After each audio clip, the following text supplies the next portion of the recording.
bespoke radio for the masses. Headline edition, July 8, 1947.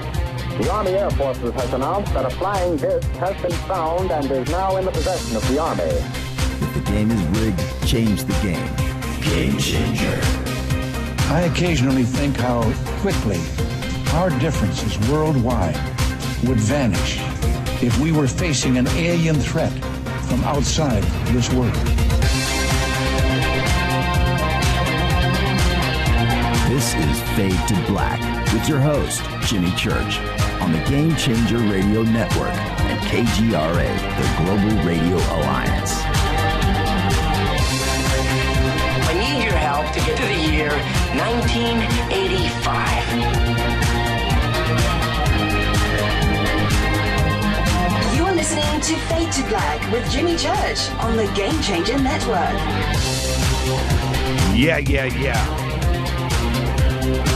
Fade to Black. How you doing?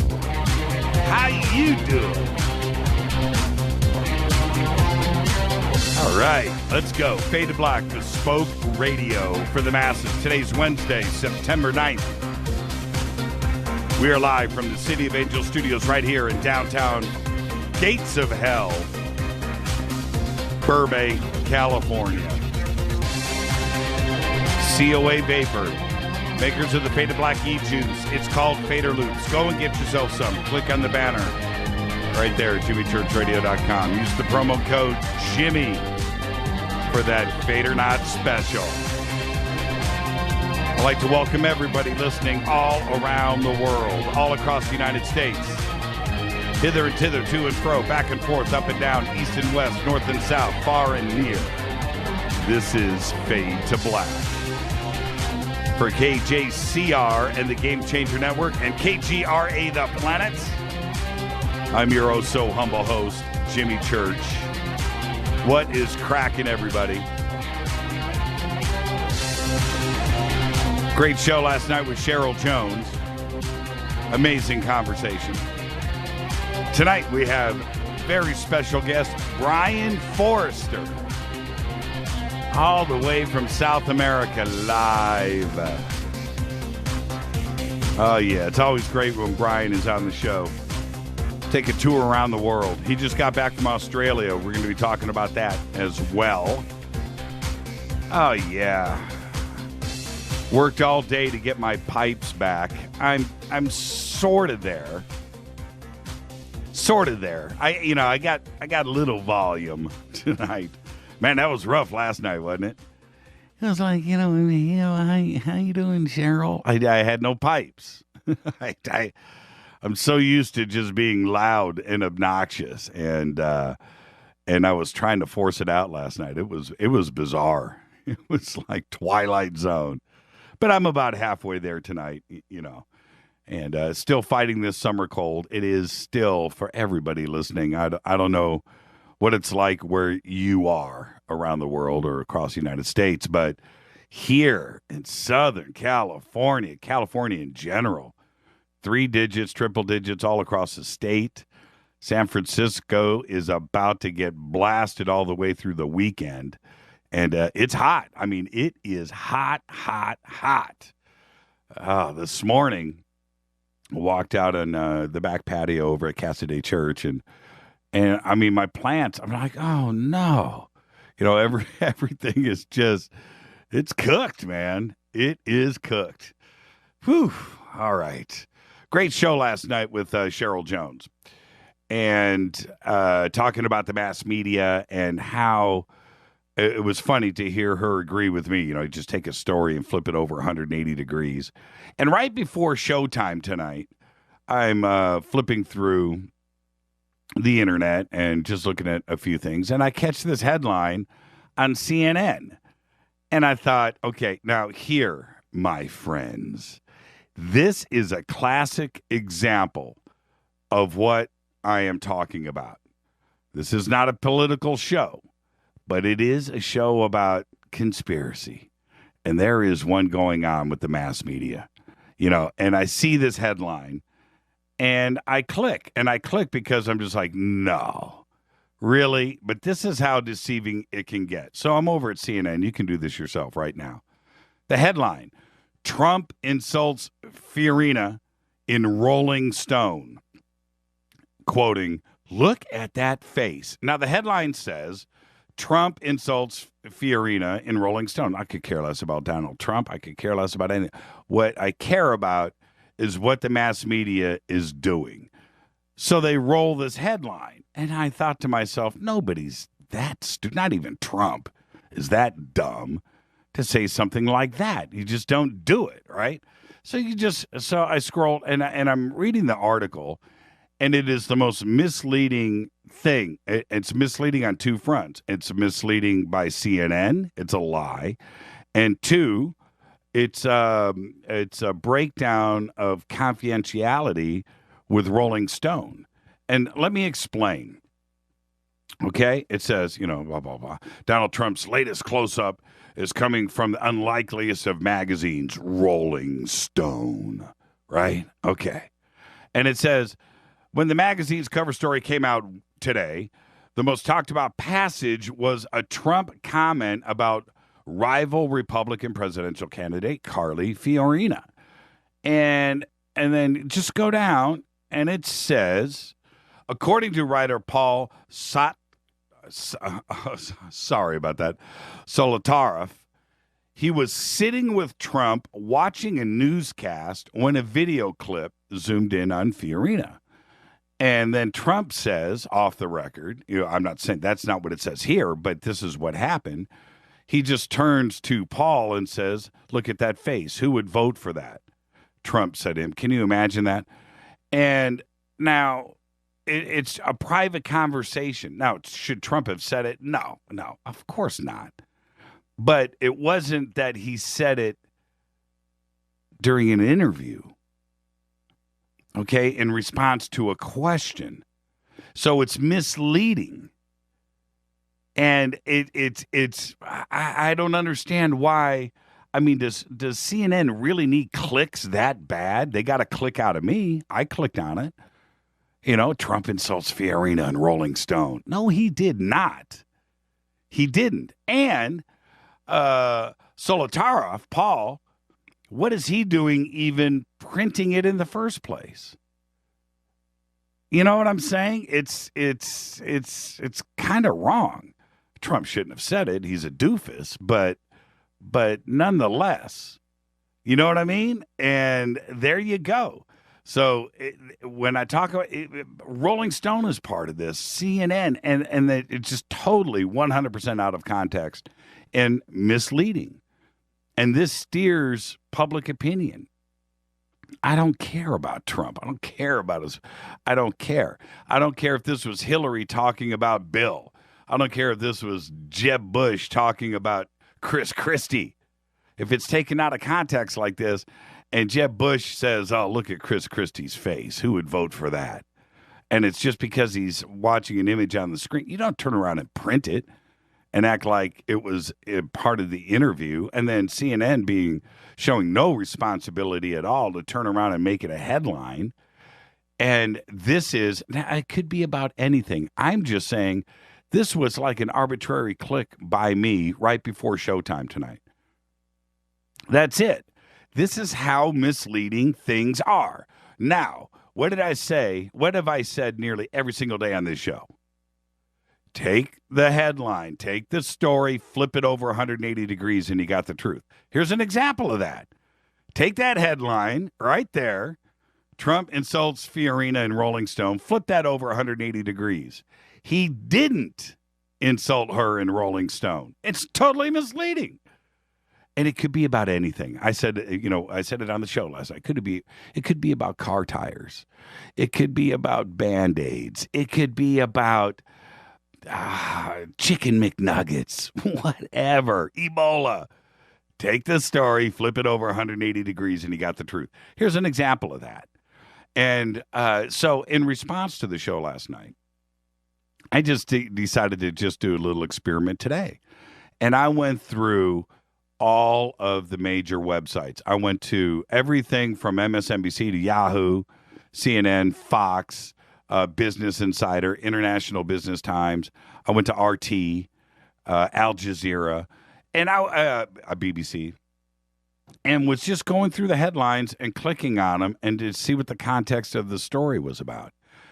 And it was like 100% BS. All of it.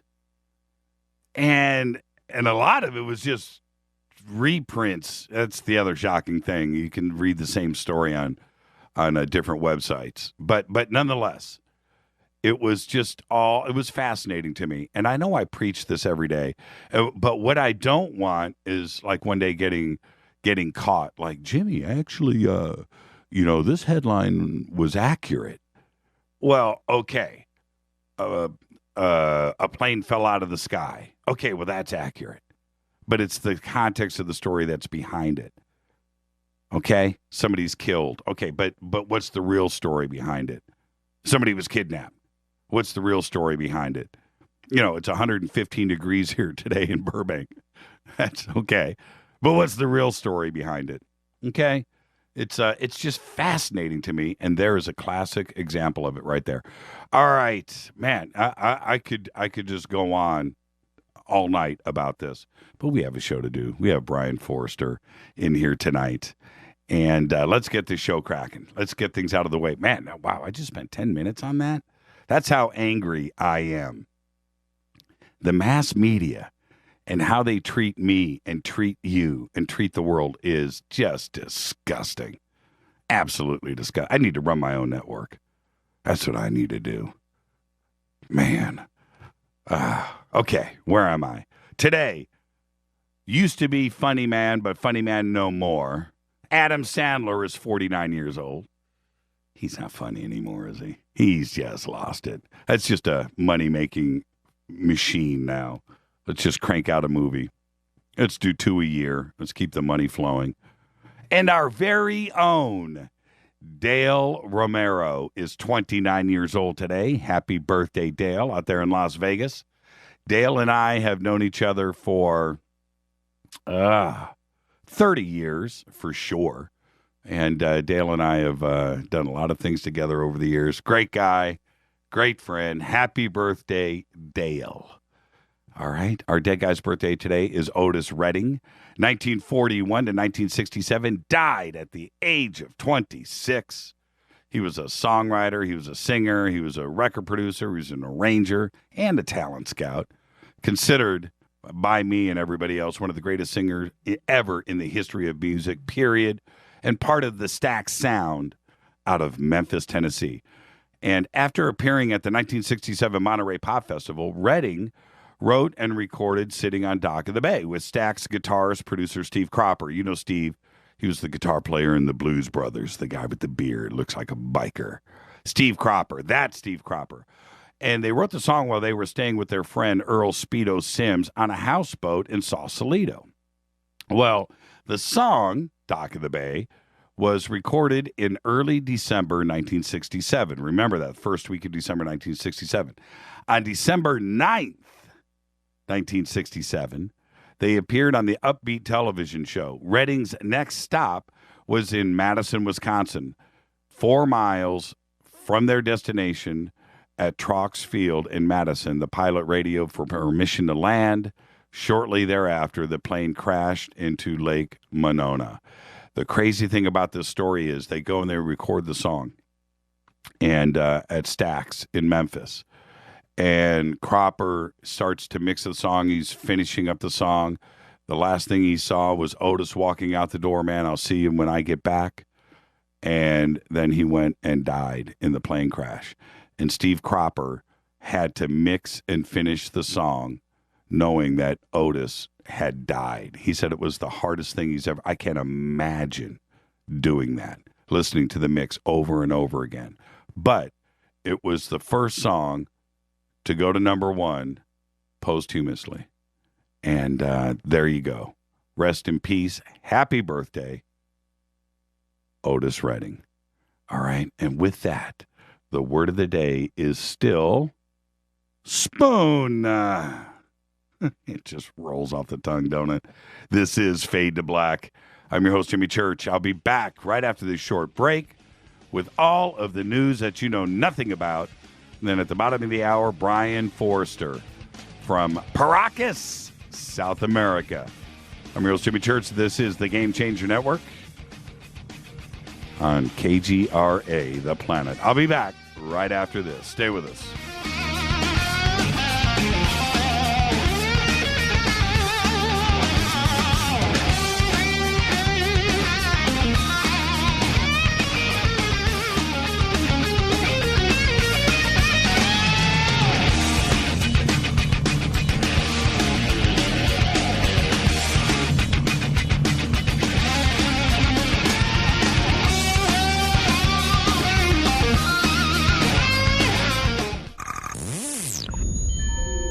You're listening to Jimmy Church, Fade to Black. Fade to Black will now pause for alien identification. The station that talks the net. KGRA Radio. What's up, revolutionaries? It's me, Jimmy Church. Do you have an IRS or state tax issue? Well, I did, and I called national tax experts. My problems were fixed, done, fini, and man, I gotta tell you, it was a relief.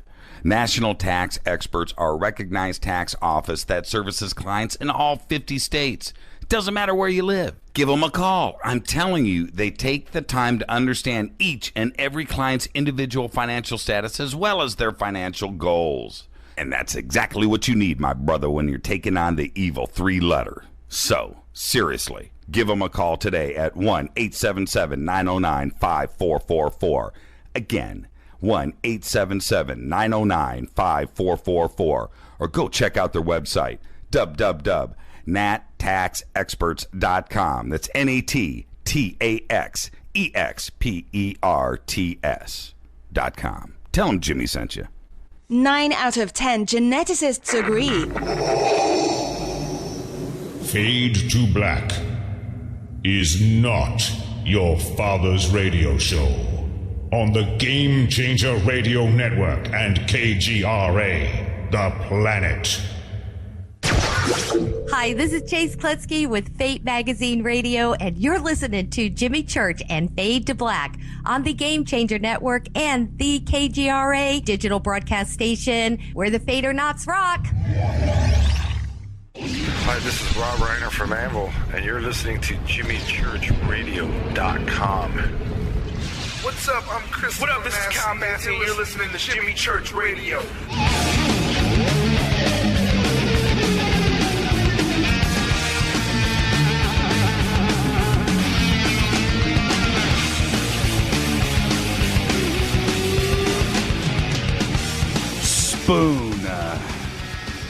Spoon. Michael Anderson, you're hilarious.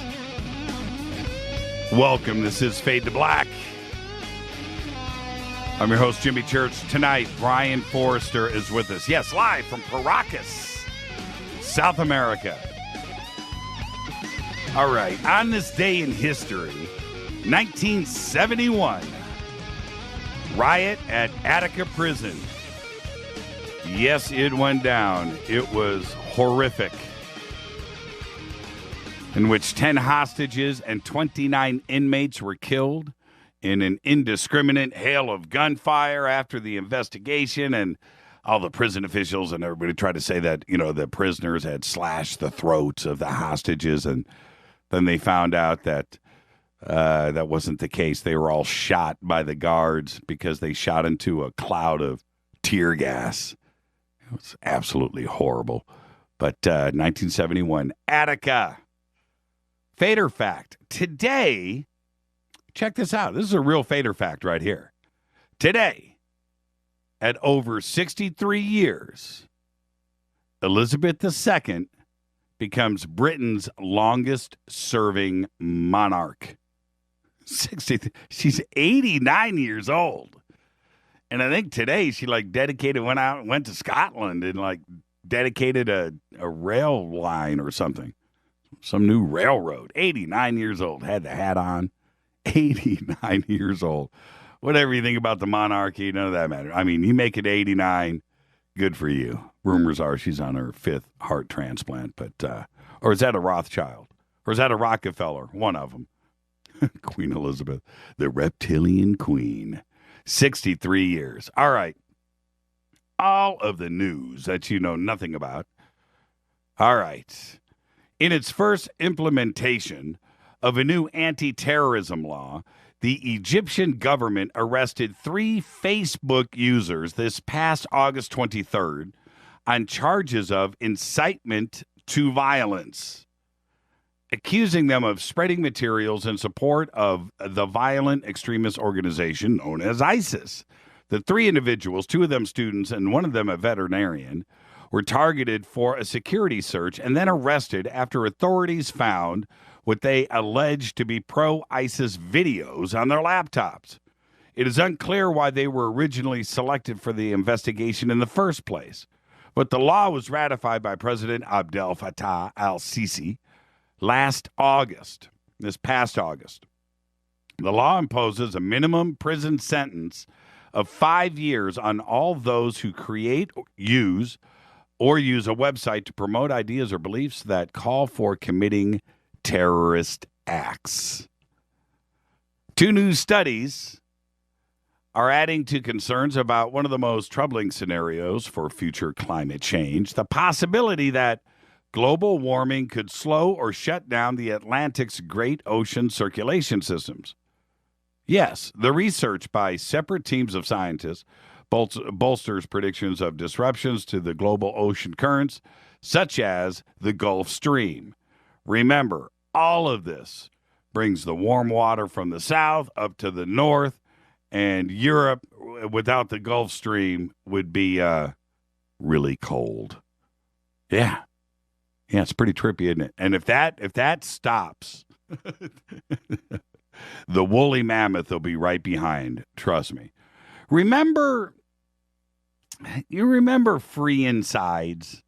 Remember when you were a kid back in the 60s and 70s? I don't remember it so much growing up with when my kids grew up, but free insides. You went to the supermarket and you didn't care what the cereal was. You made your mom buy the cereal that had the cool toy in the box, and you had to take it home. And when nobody was looking, what I would do, I'd open the cereal from the bottom, and I would get to it. That was my secret. Then I found out that everybody did that. But nonetheless, remember free insides, right? Well, check this out. Times are a-changing because Kellogg's is offering cardboard goggles with its breakfast cereals. And the new promotion for Nutri-Grain over in New Zealand lets customers construct their own headset from a cereal box. You cut it out with the display for the headset provided by your smartphone. An official app offers access to a handful of 360-degree virtual reality experiences, including wingsuiting and a downhill mountain bike race. Although we've not been able to try these out here at Fade to Black yet because this is in New Zealand. And you also need to scan the QR code from the cereal box, and you do that with your smartphone. But I have seen the iOS and Android apps that do include some trailers. And that is your new free inside. Virtual reality tripping. Wow. McDonald's Corporation is announcing that it will begin phasing out the use of eggs from hens housed in cages. Yes, the company uses some 2 billion shell and liquid eggs each year, or a little more than 4% of the 43.56 billion eggs produced in the United States last year. With the national introduction last week of plans to sell breakfast items all day long, the company says we're going to be selling a bunch more Egg McMuffins. We need more eggs. With less than 10% of the nation's laying hens housed as cage-free, it would take McDonald's as long as 10 years to reach its goal of 100%. Now, I don't know about you guys. I'm a big breakfast guy. We do breakfast for dinner here all the time. All the time. I will bust out 11 o'clock at night after the show. We get home, and I will bust out an omelet and hash browns with a side of bacon and sausage links. I'm a big egg guy, but only cage-free, organic, no hormone things. That's what we do. And you do taste the difference. But McDonald's is jumping on the bandwagon. I find that fascinating. But it's going to take 10 years. That's how many eggs. When you think about it, 43 billion eggs, produced in the United States each year, also out of Canada too as well. But they use 4% of those eggs in Egg McMuffins and other breakfast stuff. That's mind-blowing, isn't it? When you go across the United States and you're driving, this is one of the things that I find fascinating. You're driving, you go from LA to New York, right? Go from Seattle to Miami. Just go across the United States. Take the 40, take the 10, whatever. Go across the United States. And you go through some of those huge millions of cattle. And you see cattle to the horizon. And you look, and this is what goes through my mind. McDonald's. That's what I think of. I think of that. Who is eating all of that, But they've got to do it somehow. Somebody post in Twitter. Somebody do this for me. Michael Anderson just said, follow us on Twitter at JChurchRadio, by the way. Michael Anderson's always good for a good tweet. Jimmy, I own chickens, and it's cheaper to buy caged store eggs. Huh? Look at that. Yeah, it is. I assume that it is. But somebody post in Twitter for me really quick. How many cows does McDonald's go through in a year? How many did they go through in 2014? That stat has got to be out there on the web. Somebody pull that stat for me, and I'll retweet it because it's got to be off the hook. All right. Oh, man, we're here. Okay, I want to do this really quick before we get to Brien. And I have got 55 seconds.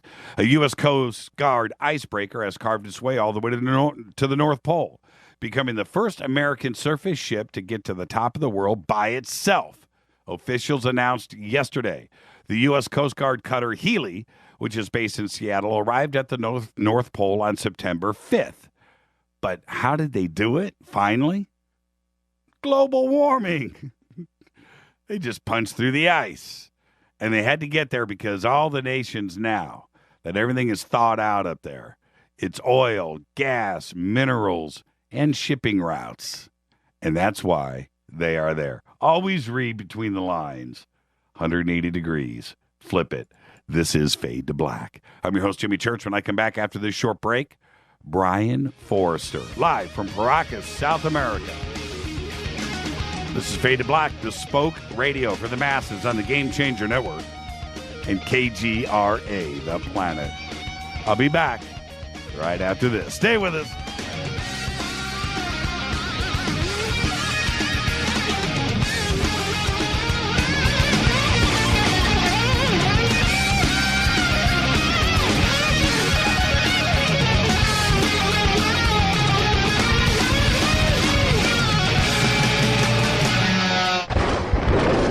This is Fade to Black with Jimmy Church on the Game Changer Radio Network and KGRA, the Global Radio Alliance.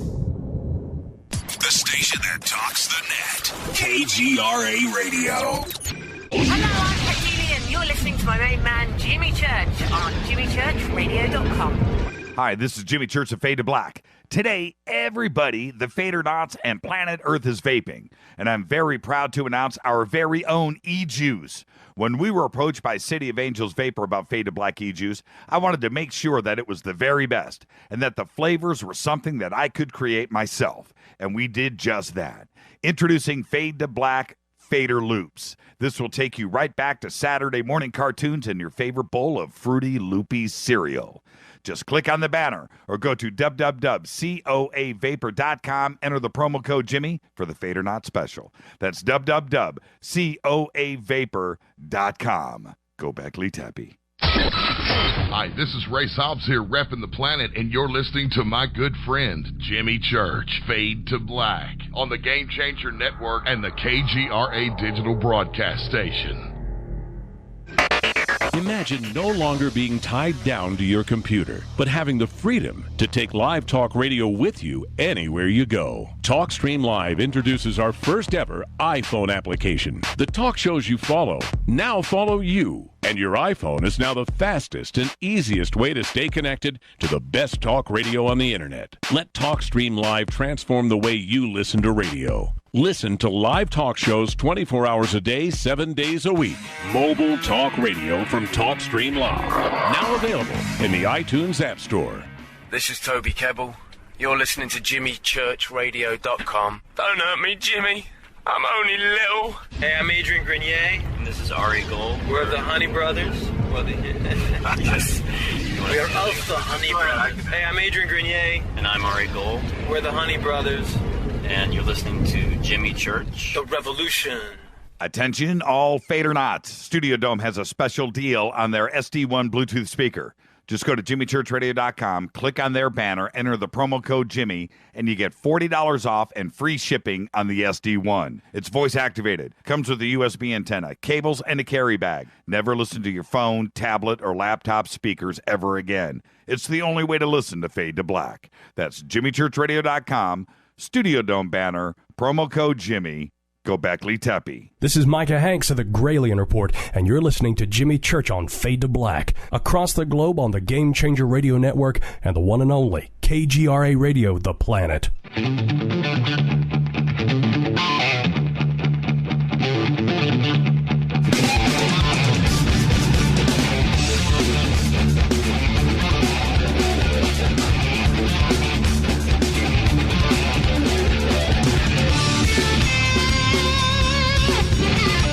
Welcome back, Fade to Black.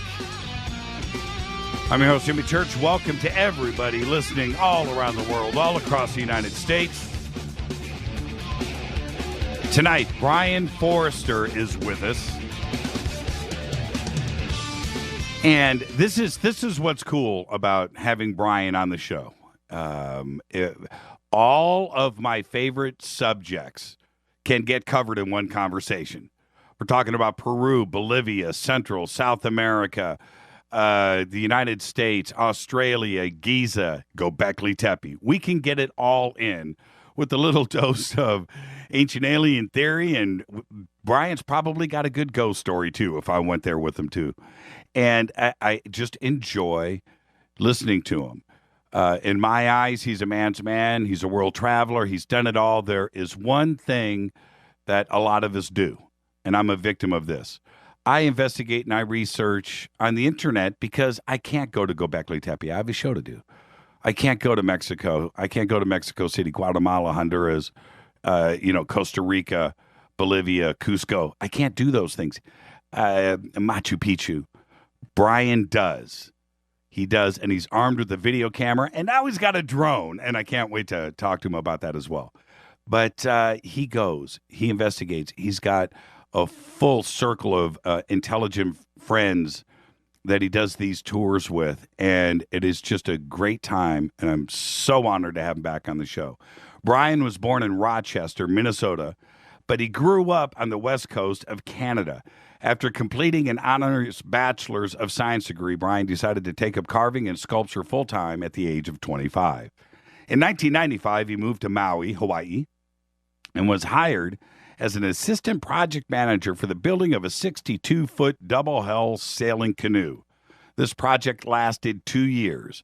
Over the course of the next decade, he explored Polynesia, looking for the source of the Polynesian people.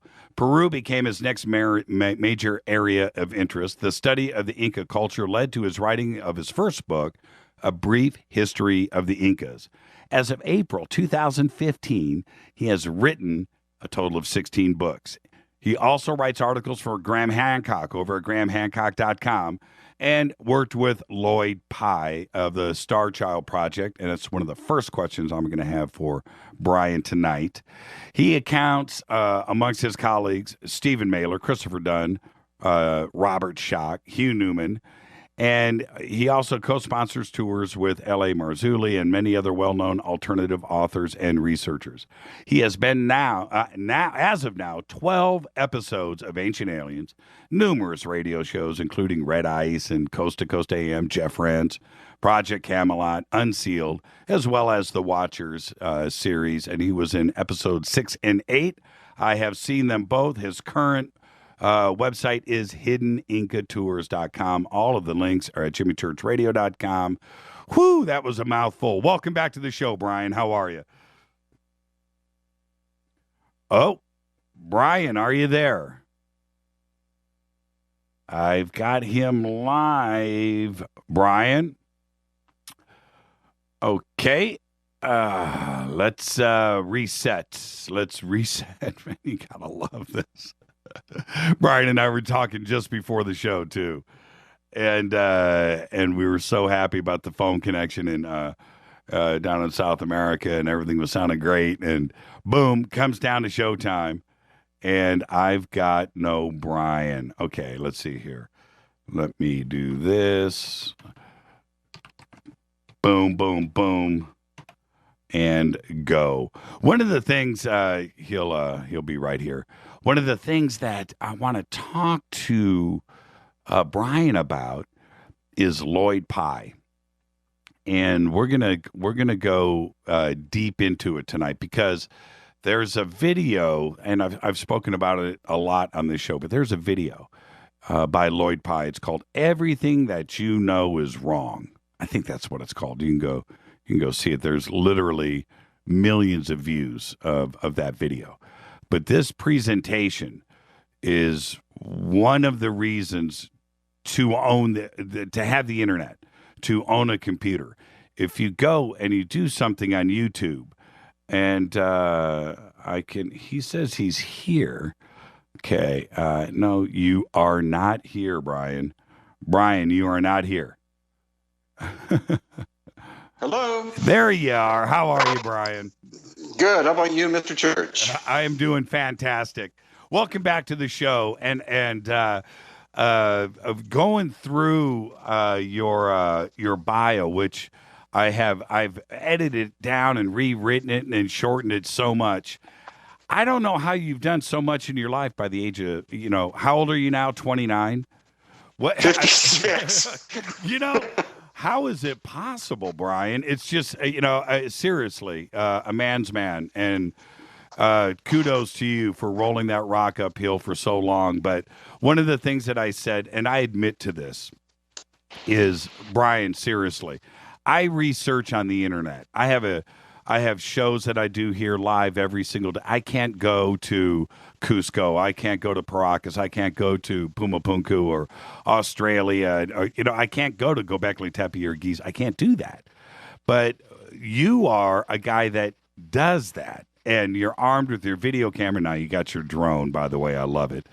And you go out there and you actually get it done. And I have to say, when did you make the conscious decision to do it yourself instead of relying on other researchers' work or books or videos, where you just, you threw caution to the wind and you started doing all of this yourself? What made you do it? Well, I think it was, I've traveled around the world all my life. I've been to more than 80 countries. And I guess it was my first trip to Cusco when I was being guided around. And my tour guide couldn't tell the difference between a megalithic structure that the Inca clearly couldn't have made and a structure that they could have made. And so soon after that, I just started making videos to share my inquiries and my thoughts with people. Do you think that you've finally honed your skills because you're a cinematographer and a director and an editor? Have you honed your skills? Are you happy with the way that your presentations show up on the net? I am, but to be honest, I'm moving away from a Windows format to to an Apple format because I think it's much more of an artistic technology. And so I think I'll be able to make much slicker videos in the future. How are you as a drone pilot these days? Actually, I'm very pleased with my ability. I take a lot of risks with that drone. Recently, I sent it down sea cliffs, which are about 1,000 feet above the ocean, to scan the walls of the cliffs, and I've sent it over where I couldn't see it anymore, and was just barely able to get it back without the battery dying. So at this point, I feel quite confident with it. It sounds like you're moving away from your router. Go back to the router. Go back to that direction. Okay. Whatever you just did, we were solid, and it's kind of breaking up a little bit. Okay. What I wanted to start off with tonight, Brien, if you don't mind, I want to talk a little bit about Lloyd Pye. And I've read and seen so many of your presentations over the years, and I think it's interesting how you take his research and you combine it, but when you move forward, there are certain things where you don't want to tie in the possibility of like an ET interference, that you want to give credit to man where credit is due, and intelligent ancient history, and I get that, and so I kind of want to build up to that point where you came into that frame of mind, and this is where I want to start off. Lloyd Pye and man in general, us today, we're 200,000 years old. But we certainly appeared out of nowhere, and Lloyd was such a good speaker, orator about this. Is that the best way to put it? Because he really made you understand what was going on with ancient man and ancient history. But we appeared out of nowhere, and now in the last 10,000 years, we have seemed to make this huge dramatic leap. It's an obvious thing. We talk about it all the time. But when Lloyd does his presentation, it's my belief that accident was not an accident. It was deliberate. And I think that somehow we were seated on this planet. It's the only explanation that I could make of it. Do you think that is what Lloyd was trying to suggest? And would you buy into that idea today? Well, that's definitely where Lloyd was coming from. And that's torn by academics because he didn't have a PhD. But I spent 4 years studying evolutionary biology. That's where I got my university degree. And I have definite questions about the holes in human history, because so-called missing links are, I think, an excuse by some academics who fail to admit that they simply don't know the actual evolution of humanity. So Lloyd did a very beautiful job of showing that movement from one subspecies of humanity to another, that there were a lot of holes in the academic research. And for that, as I said, he was scorned, but I think he was right on track with that theory.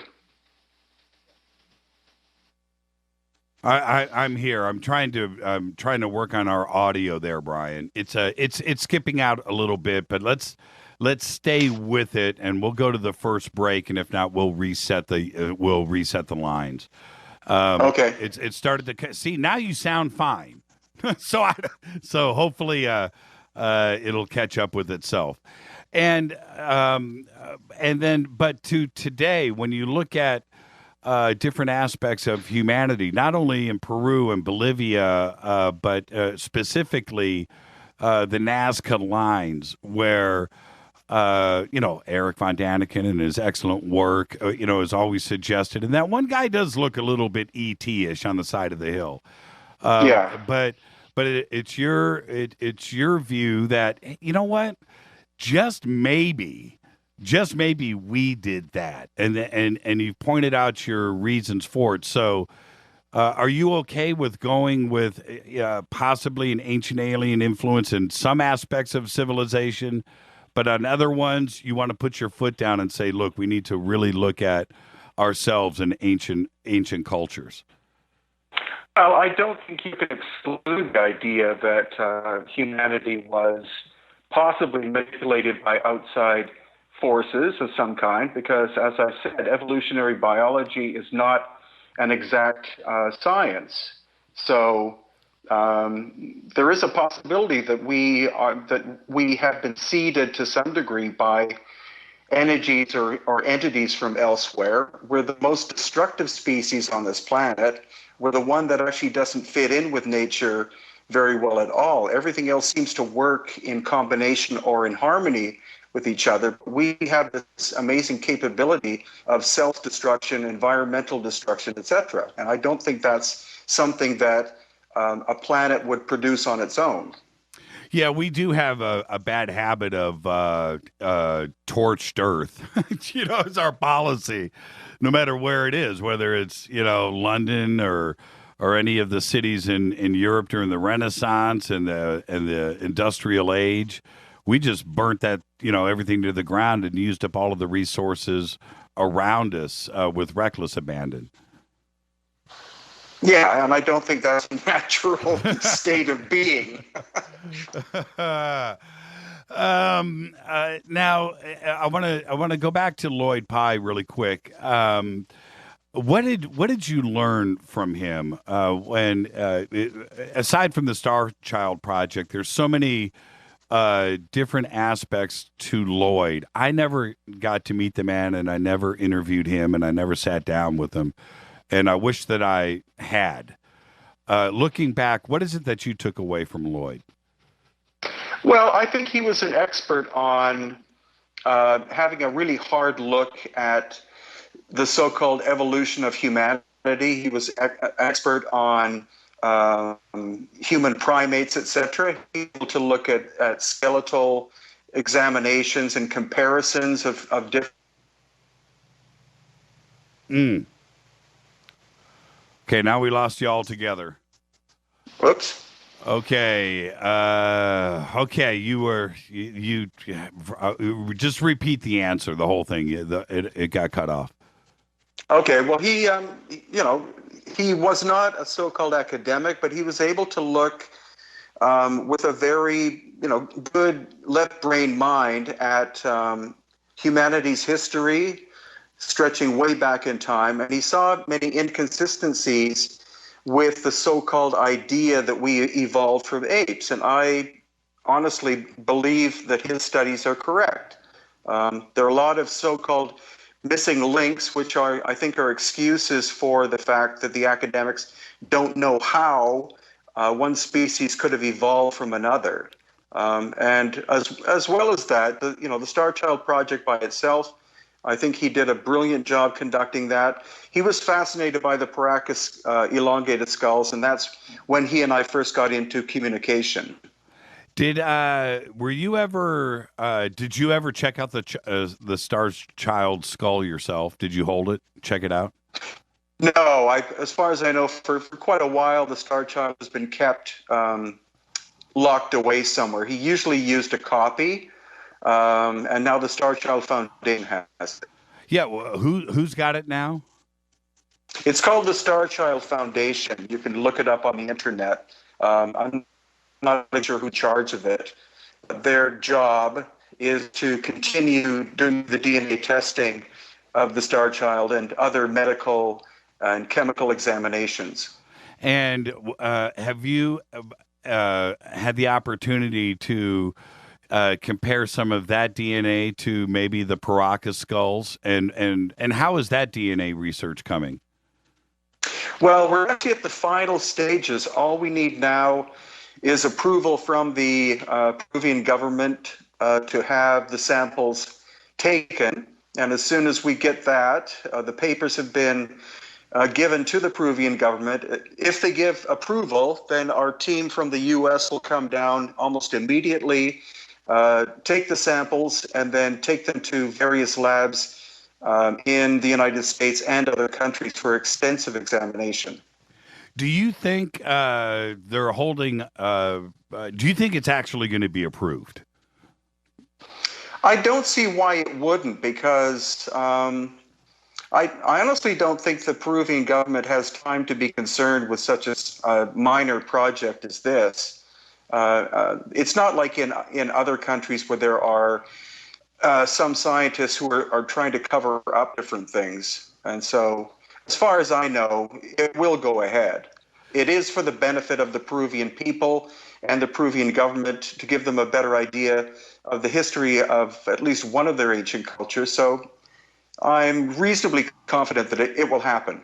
You think they would be comfortable? I'm not making light of this, Brien, but do you think they would be comfortable with possibly their ancestors or E.T.? You know, I mean, what if that comes out?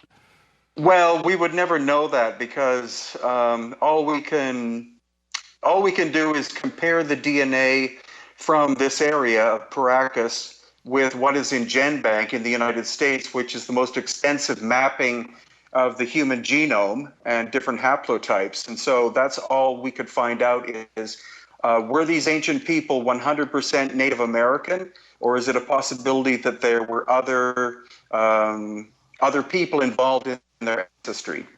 And do you think there could be a DNA connection with the Star Child?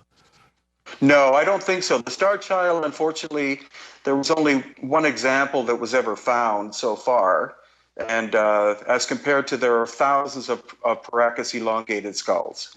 When you look at the Star Child skull, I mean, you have handled and looked at, more elongated skulls than probably anybody in the world. Probably. Yeah, probably. It's kind of dark. It's kind of a dark thing, but I've never held a human skull of any kind. But when you look at the Star Child skull, they are definitely different. But are there things that are similar to you when you look at the both of them? Do they both have the same suture anomaly? Actually, they honestly are quite different. But we have recently a skull has been put on display in our little Paracas History Museum that astonishingly looks very similar to the Star Child, but it would have been a much younger individual when it died. It looks similar in that the eye sockets are huge and at an angle. There's very little evidence of there being any sinuses, and the mouth doesn't appear in any way normal. I'm not even sure if, I think it looks like the mouth is very, very small as compared to any kind of human being that we would be acquainted with. When you look at elongated skulls from around the world, and it's not exclusive to Peru or Paracas, but what are the similarities? Not the boarding side of it. If one was born that way, those types of skulls. What are the similarities to them that you see, that you observe? Well, elongated skulls have been found on every continent except Antarctica so far. And in almost every case, they seem to be examples of cranial deformation or headboarding of some kind. And that's what makes the ones in Paracas and Cusco and around Lake Titicaca very different, because they are the largest. And some examples do look like those individuals were born that way. Right. And so when you look at, I guess that's the question. When you look at the skulls from South America to skulls, on other continents, are they all similar? Most of the other ones around the world are quite similar to one another, but the ones in Peru and Bolivia are a lot more interesting because they tend to be larger. This area is where you find the vertical cone heads, whereas in other parts of the world you see basic flattening of the forehead, and that's what cranial deformation is. It's simply slightly altering the shape of the skull. But it's here that the most profound examples on the planet have ever been seen. Is there, one of the things I've often thought about is the weight of the head and how the neck must be modified too as well. I mean, the vertebrae have to be different if not deformed, or heavy muscles. How would you keep your head up straight?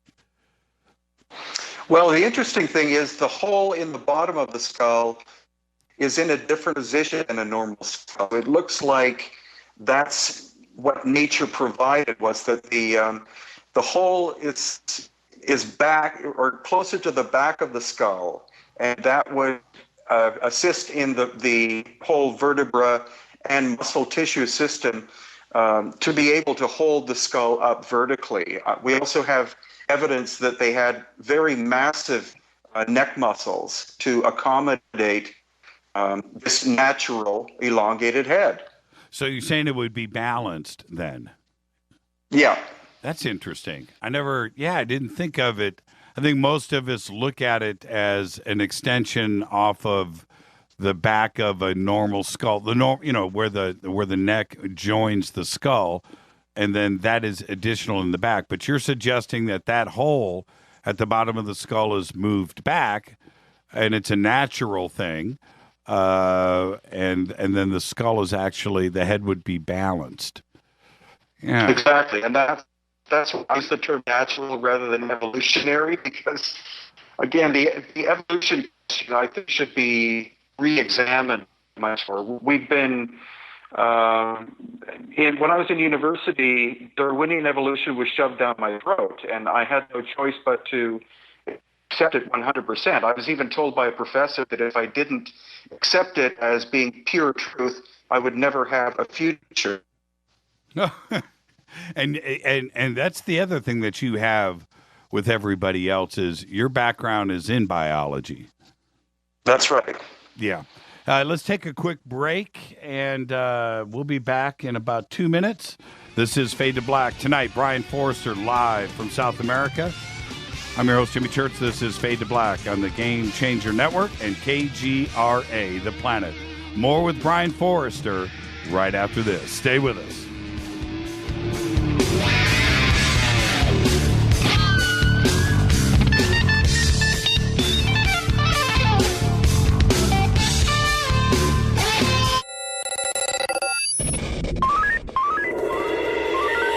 Way out here, we listen to Jimmy Church. You're listening to Fade to Black. Always on the edge of the hottest alternative talk. Jimmy Church with Fade to Black. KGRAradio.com. Hey everybody, what's up? Jimmy Church of Fade to Black, and check this out. The 2015 MUFON Symposium will be held this September 24th through the 27th in beautiful downtown Irvine, California. Expanding ufology, opening new doors in academia, industry, and media. Former Defense Minister of Canada Paul Hellyer will be there in person. Former CNN news anchor Cheryl Jones, TV news journalist Jaime Maussan, and MUFON's chief photo analyst Mark D'Antonio.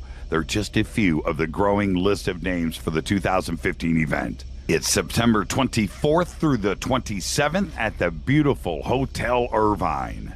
Get your tickets today at MUFONsymposium.com. That's MUFONsymposium.com. Göbekli Tepe. ¿Qué tal, mis amigos? Yo soy Mario Carson, el tiburón, y los invito para que escuchen a mi buen amigo Jimmy Church Radio. ¡Claro que sí! Did you ever turn to your radio for your favorite talk show to find that it's been preempted for this? In the air to deep right center. Back goes Lewis to the wall, and it's all here! Or this? And I'm ashamed of you, Hillary, for voting for it. Do you have a favorite talk radio program that's not available in your city? Just go to TalkStreamLive.com for links to the best streaming talk radio shows. At TalkStream Live, you will find live talk shows 24 hours a day, 7 days a week. All your favorites are here. With such a large selection, you will also discover some new favorites. On the go and still want to listen? With a mobile smartphone, simply type TalkStream Live on your internet browser. Now you can take internet radio with you. You will also find hundreds of music, news, and sports streams. Best of all, the TalkStream Live directory is free and there's never a login required. Remember TalkStreamLive.com, the fastest route between you and your favorite talk radio show. You are listening to Fade to Black with Jimmy Church on the Game Changer Network. Oi, oi, I'm Reese Evans. You're listening to Jimmy Church. This is Revolution. The revolution will not be televised. The revolution is on radio. Ciao.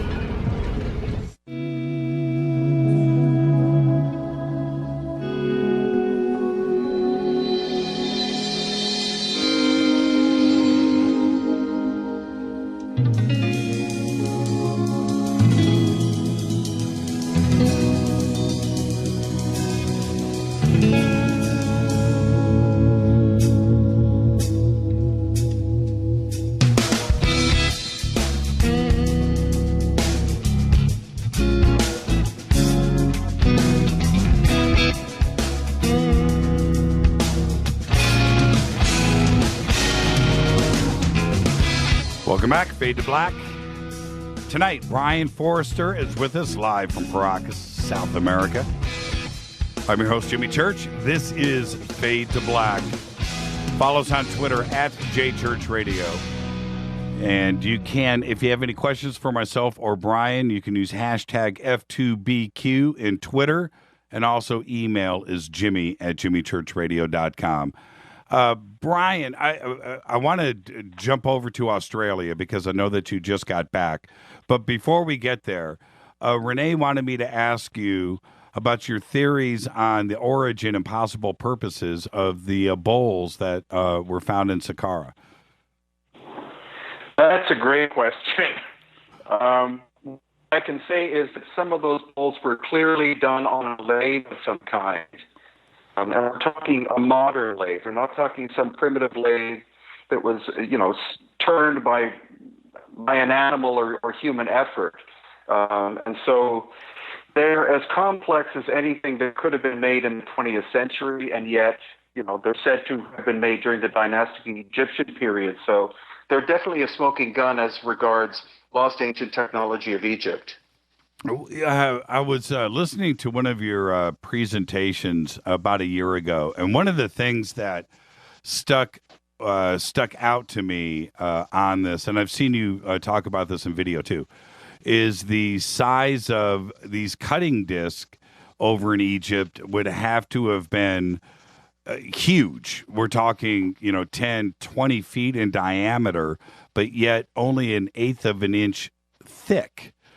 And that kind of technology, I mean, the evidence is there that that's what it must have been, but we couldn't do that today. I mean, I don't know what kind of steel or, I don't know, a titanium cutting disc that would be 3, 4, 5 meters across, but yet an eighth of an inch thick. It blows my mind. Well, whatever material it definitely was a material that we don't have. It's beyond tungsten carbide. It's beyond steel. It's beyond anything we have. I've never seen anything that is used in the stone cutting industry in the 21st century that could match that. When you're cutting stone these days, you tend to have it's quite a thick blade that's diamond encrusted. And so whatever this technology is, and that's my favorite topic of study now, is the lost ancient technology that is beyond 21st century technology. We're still getting breakup, Brien, and I want the audience. Oh, sorry. Yeah, I just want the audience to understand. Brien is in South America. We're in Burbank, and technology is great, but just bear with us, okay? All right, and we'll get through it. I usually with Skype, and I'll let the audience know, it will get stronger and stronger and stronger as the connection continues. So my fingers are crossed. We're doing the best that we can here. You just got back from Australia, and there's been lots of talk about this Egyptian connection and that's what you went over to check out. What did you find? Well, I actually went to a couple of conferences, but we were able to go to Gosford, which is outside of Sydney, and that site is quite amazing because there are hieroglyphics carved into hard sandstone walls. I think are very old. How old? Well, most standard academics believe they were either done in the 1970s by college students, maybe in the 30s or maybe the 50s. But the amount of weathering I saw would indicate at least hundreds of years, not longer than that. Has it been deciphered accurately? Yes, it has. By two Egyptian experts, Muhammad Ibrahim and Yusuf, and it tells a very coherent story. Brien, I'm so disappointed. I can't. Everything is breaking up. These hieroglyphics were never hidden. They're out in the open, aren't they? It would be impossible to find them unless somebody showed them or showed where they are. Well, some of the pictures that I have seen, isn't. I thought that they were next to a pathway. They are, but they're in the thick Australian bush. I see. And how large is it? Well, I just put a video up on my YouTube channel so people can actually see how difficult it is to get there. But it's actually almost like a tunnel. It's a partial roof, and the hieroglyphics are carved on both walls. And when you look at the weathering, because you've seen all examples of ancient stone on all the continents, except for Antarctica. When you look at it, what do you deduce? If it was carved in the 1930s or the 1970s by college students, it wouldn't have weathering. I mean, no. Does it look like it's 3,000 years old, 4,000 years old? Well, I can only say there used to be actually a stone roof on top of them, so the rain wouldn't have been able to erode them.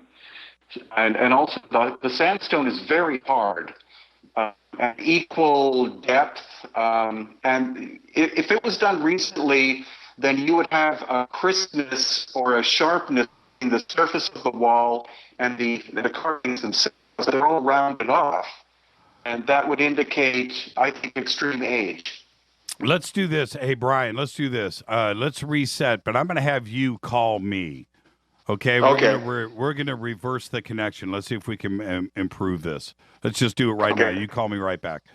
And while we're doing that, again, I apologize, but we had a great internet connection earlier. Also, we have all these storms that are going on right now in Southern California. It's actually raining and thunderstorming here right now, so maybe that has something to do with it. I don't know, but I apologize. So let's just reset and see if we can improve things here. Okay, let's just go. I'm going to go straight to it. Talk to me, Brien. I'm here. Oh, man. We have got, we've got the worst internet connection tonight known to man. And you can hear me clear? Yes. Okay. Let's see, where was I going next? I was going with, what do you think about this new Stonehenge, this Superhenge that was found 2 miles from Stonehenge? Have you had a chance to look at this? No, I still need that to be corroborated by experts in the area, but if it's quite profound. They've with ground penetrating radar, they've found 30 intact stones. Yeah, and the fact that they seem to be buried in the ground is also very intriguing. Yes, and it's from what I've read, it's only 3 feet under. So it's my guess. If it was me or if it was you, would you go out? I know I would. Would you go out there with excavators and start digging now? Well, hopefully someone will do that. I mean, I don't know what they're waiting for, but I would think that they would have the jump on this and they would, start digging. If it's only 3 feet down, I understand being safe when you're doing an archaeological dig, but this seems to be significant. And if it's 1,000 or 1,500 years older than Stonehenge, I think that we would want to, see what's going on there and start digging right away. I would think so. Remember, the whole Salisbury area is to some degree military, so you have to take that into consideration. Now, when I look at your presentations, there's one thing that stands out to me, and you've addressed this a little bit over the years, but one of the things that I see is when I look at the irregular cuts and construction down in Peru and in Bolivia, and I see some of the construction over on the Giza Plateau, where the irregular stones are still fitting together, and in some cases completely symmetrical. One wall is the same as the wall that's facing it. Extreme architecture, by the way. I see similarities there. Do you think that there was some kind of communication between those cultures to use irregular? It's one thing to use blocks, square blocks or rectangular blocks, but when you go to irregular shapes and you fit them like you do, I see a similarity there, and I can't deny it. Do you feel the same? To some degree. If you go to the places in Egypt, they're actually much more regular than in and around Cusco in Peru. In Peru, they're extreme in terms of being polygonal, and every stone is a different shape and size, and there are thousands of these stones in any given wall. How did they do it, Brien, without paper and pencil and a drawing table and a drafting table and triangles and and serious design? How is it even remotely possible to pull that off? Well, we've had a number of stonemasons come with us, and they can't comprehend how it was done. They can comprehend how today we would do it, because again, every stone is a different shape and different size, and they fit together so tight, can't fit a human hair in the joints. How is it possible? Not with our present technology, I don't think. Do you think that they had a way of molds instead of carving?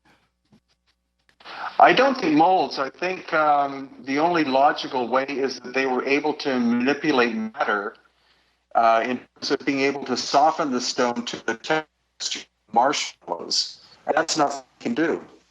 So the entire okay, and would you do that one stone at a time? Or were there a bunch of irregular stones stacked up next to each other and then heated all at once or whatever to make it malleable, and then have the entire wall kind of shrink fit? Well, the amazing thing is that I don't know if heat was involved. It simply means that whoever did this work was able to make stone become pliable, and that's beyond our present level of technology. And the next question is, which is the obvious one, is how some of these stones are 10, 20, 30, 40, 50 tons. How are they moving? It's one thing to move it 10 feet, but to move it 20 miles from a quarry in Peru or Bolivia, again, it just sounds impossible. I don't think that they had that many people living down there. No, and actually some of them are 125 tons, and anyone who's not been to Cusco, I have to tell you, it's completely mountainous. There are no flat surfaces, and it rains 6 months of the year, so the ground is soft, and there are no trees that are indigenous that grow straight. So you have nothing for rollers. You don't have the manpower, you have a difficult terrain, and you have no reason why they would need to use multi-ton blocks to build these walls. And what was the motivation, do you think?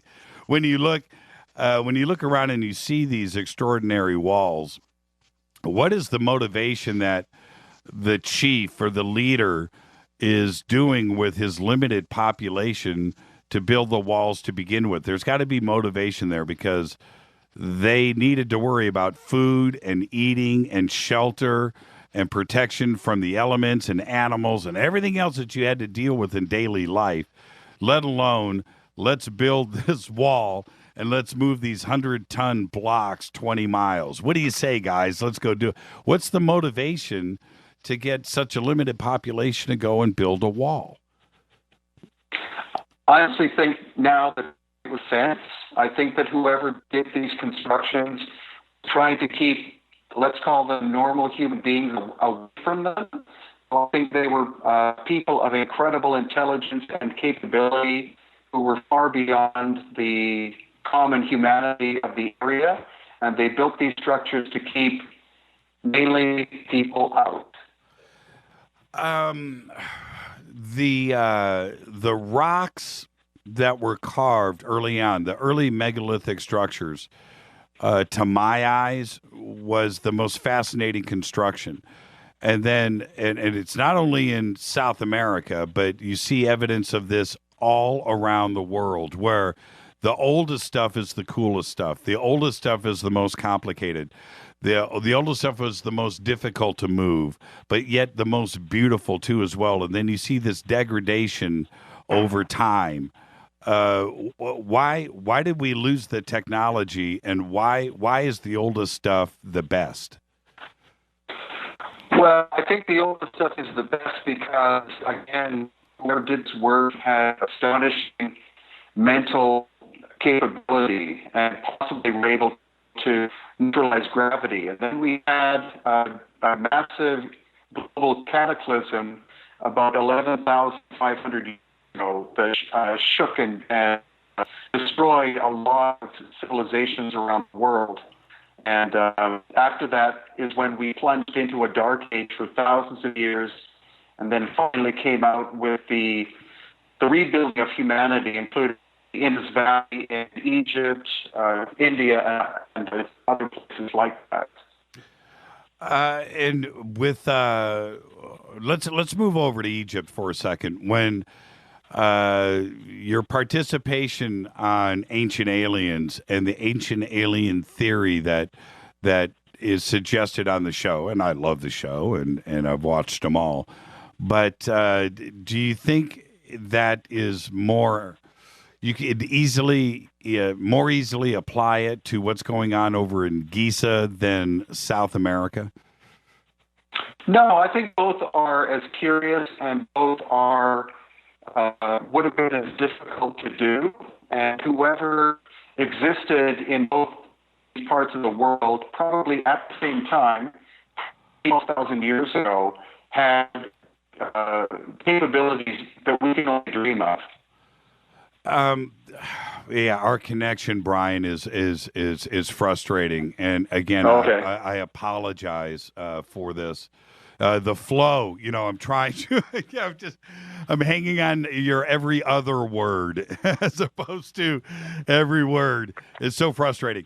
Now, but when it comes to Giza, and it comes to South America and other sites around the world, and certainly now Göbekli Tepe comes into play too as well. This date of 10,000, 10,500, 11,000, the end of the last ice age, just seems to be the magic number these days, doesn't it? Yes. And do you think it's because of the civilizations themselves came from somewhere else, a higher technology, lost civilization that survived the last ice age, or some catastrophe? Or do you think there's something else that's in play? I think it could have been from the part of the world, but I don't know where, unless there remains of their civilization is uttered. And I do entertain the idea that they are not on this planet.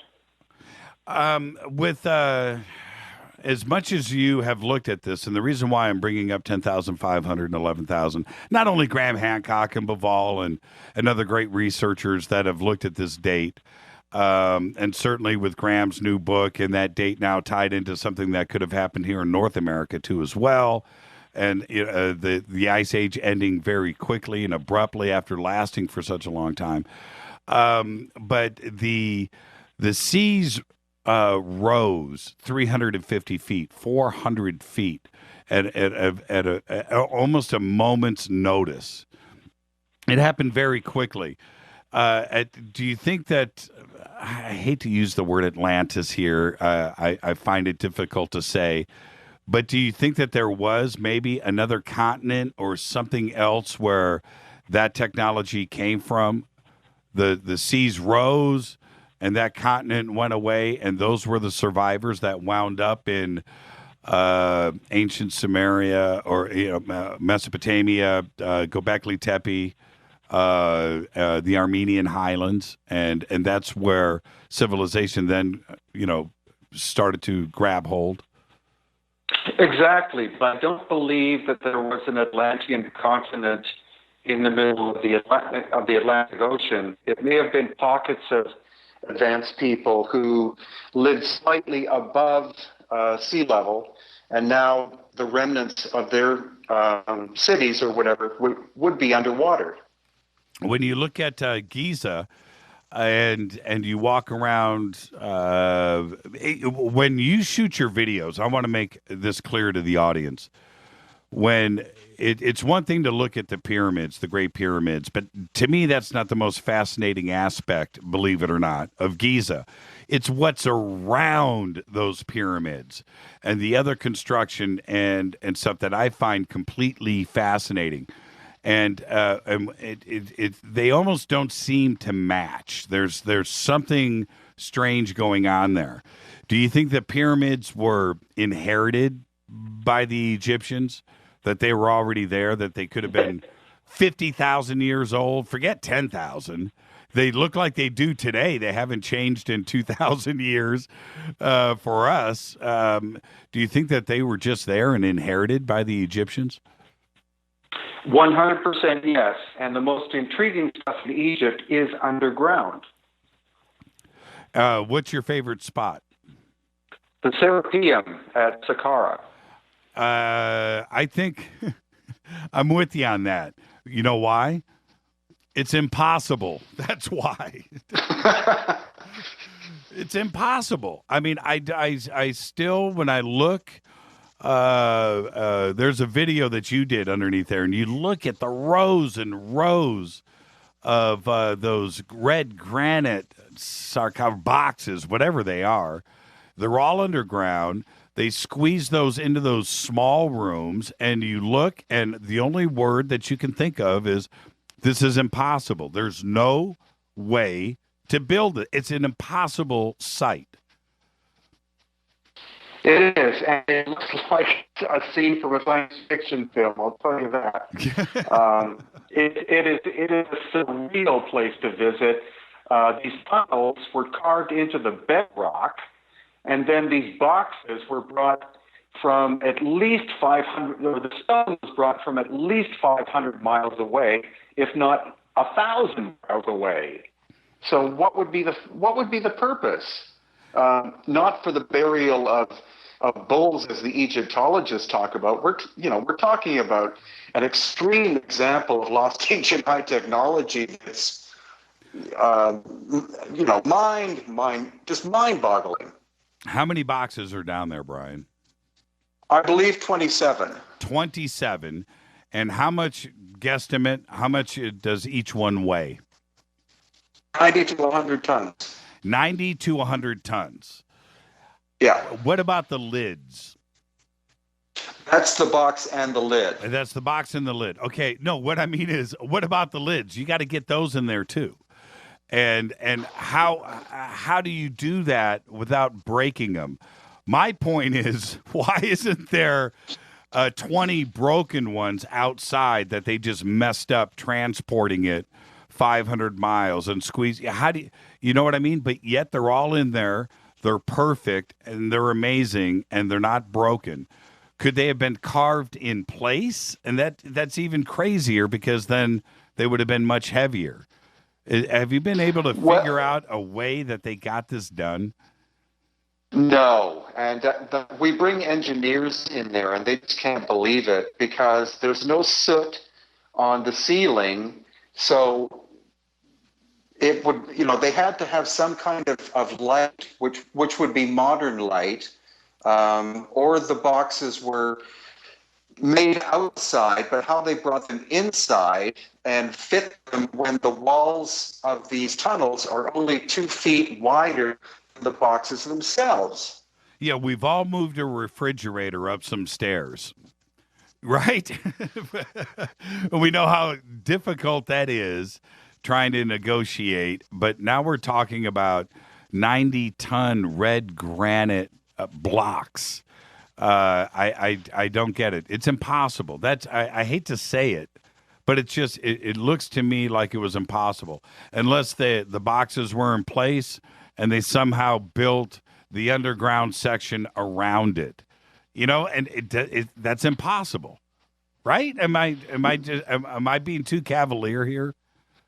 No, it's definite that the stone came from at least as far away as Aswan, which is 500 miles. Or possibly some of them could be diorite, and that would mean that they may have come from Central Africa. What about Dendera? And not underground. I mean, the actual temple itself that's above ground, and you look at that. I think that is just a fascinating example of everything. You have astrology there. You have alchemy, you have different chemical aspects, you have the religious aspects too, and the feminine aspect too as well. I find that site to be totally fascinating. When you walk through Dendera, the temple above ground, what do you think about? Well, it's very complex in terms that it has so many hieroglyphics carved everywhere, but the amazing thing is that it seems to have been built on top of an older structure because there are full granite pillars that are inside which predate the dynastic period itself. Also, it's possible that the famous light bulbs that people call, those the Crookes tube things, they may have actually been brought from an older site and been set into place at Dendera. Well, I've never heard that. What makes you say, what makes you, what's the evidence for that? Well, it's recent because Stephen Mailer and I were these are underground as well, where you find the light bulbs. And it's in a narrow chamber that only the highest initiates would have been. And the stone is of a different nature than the rest of the wall. So clearly it seems that those carved panels were brought from somewhere else and put into place. Yeah, I like Mailer's description as he walks through there because I know I tend to be a bit of a doofus. I look at the aesthetics of it and the beauty of it, and I don't understand. I don't read hieroglyphics, and I don't understand it. But I look at the beauty of it and the difficulty of creating that kind of artwork. That blows my mind. But Mailer walks through and he sees everything in 3D. You know what I mean? And he's able to just deduce and tell you exactly who this guy is, why he is there, what's the significance of this. And it's fascinating for me to watch Stephen walk through. Is he like that everywhere at every site? Is he able to just see things in 3D and look beyond the artistic side? Well, especially he and when he and Yusuf Awiyan are together, because Stephen has spent decades studying ancient Egypt, and Yusuf was born across the street from the Sphinx, so he comes from a family line of incredibly ancient knowledge. Yeah, and so with Stephen, does most of it come through Yusuf, or can Stephen read hieroglyphics now? Yes, he can, but Yusuf and Muhammad Ibrahim are experts at reading the different stages, because hieroglyphics were not consistent over time, and that's why they were able to read the story of the Gosford glyphs in Australia and state that the style probably comes from the 5th century BC. Interesting. That's what Stephen said? That's what all three of them have said, that it's late dynastic Egyptian, and the people who have tried to be skeptical about them are not people who are experts at reading hieroglyphics. So our experts said that the Gosford glyphs tell a coherent story, and only somebody who knew hieroglyphics on a very high level could possibly have both carved them and interpreted them. What do you think the intention was now for the Great Pyramid? Has your opinion changed, or do you still think that it was a mechanical or electronic device? I think it was an energetic device. I don't think it was an electrical device, but I think it was something that harmonized or created a specific frequency or vibration, and each different pyramid was tuned to a different frequency. I honestly think that they were built to develop a force field around the Giza Plateau area so that the creators of those pyramids could rise to a much higher level of mental function than we normal human beings could. Well, what would make you come to that conclusion, Brien? That's interesting. Well, it's just because it's been my third trip there. There's no evidence that there was any mechanical device inside the Great Pyramid. It seems to have simply functioned through natural processes. There are multiple levels of tunnels under the Giza Plateau that used to carry water, and the water itself would set up a vibration as the water went under each of the pyramids, creating these different frequencies. And that's why the King's Chamber, the Queen's Chamber, and the Subterranean Chamber all respond to a different frequency, because they were vibrational chambers. With other researchers out there, Brien, that have there's so many theories about the Great Pyramid. It was used to make monatomic gold. It was used as a weapon. It was used as a communication device. Of course, you have Zahi Hawass still thinking that it's a tomb. So there's all of these different theories. Do you think we'll ever figure it out? We'll ever find out exactly who, what, when, and why with the Great Pyramid? Well, the problem with the who is going to be difficult because we haven't found any super ancient skeletal remains. But I think in terms of the actual function, we're getting closer. We're studying much more the concepts of sound and resonance in all of these megalithic places.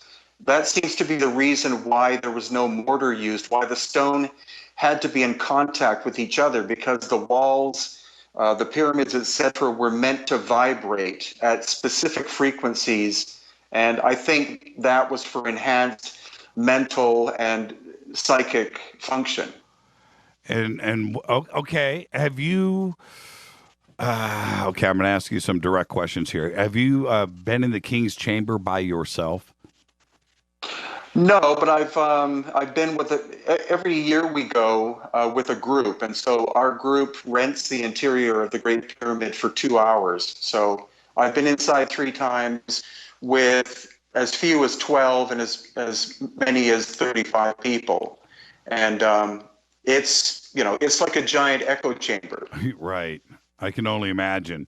Now, when you're standing in the King's Chamber and you're Brien Foerster and you're thinking and you're looking and, the vibe of these 4 walls that are in there and the immense amount of stone that is there, the weight of the world, coming down on you, do you feel that there are other chambers or rooms inside of the Great Pyramid that we haven't discovered yet? Or do you think that is all there is? No, I think there's more, and they've been blocked off. The problem with Egyptology, to some degree, is that there's a lot of cover-up going on. Things are discovered and then covered back over because they don't fit with the theory that the dynastic Egyptians built it all.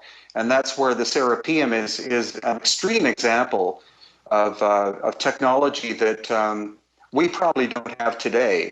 And the reason why these constructions were made, you have to literally leap out of the box and look from a completely different perspective. Well, we had a chance with Gatenbrink, and when that happened back in the mid '90s, I was following that like you were and everybody else. I was like, oh man, here we go. We're actually going to get somewhere with Giza. And it's like I don't think that they really wanted to know what was on the other side of that block. I don't think that they really wanted to find anything out. Why do you think that is? And Zahi Hawass is now out of the play. And is there a way to continue with ground penetrating radar or other ways to examine if there are additional chambers there? There definitely is the capability. I think we have to wait until the senior people in charge, and in general, I think there are people outside of Egypt, not the Egyptians themselves. Probably once some academics eventually retire or die off, then hopefully a younger generation with more open minds will rise up and say, we want to study this thoroughly. We want to know who built these, when they were built, and what they were built for. With all of the technology that we have with oil corporations and looking for oil and gold and minerals and all of the advanced technology that we have now, it just seems to me, Brien, that it will be very simple to pull up some trucks on the outside, not from the inside, from the outside, and shoot right through the pyramid and scan it and get it done once and for all. Why not do that? What would they be afraid of finding out? Well, they'd be afraid of finding out more examples of lost ancient high technology that the dynastic Egyptians could not have possessed.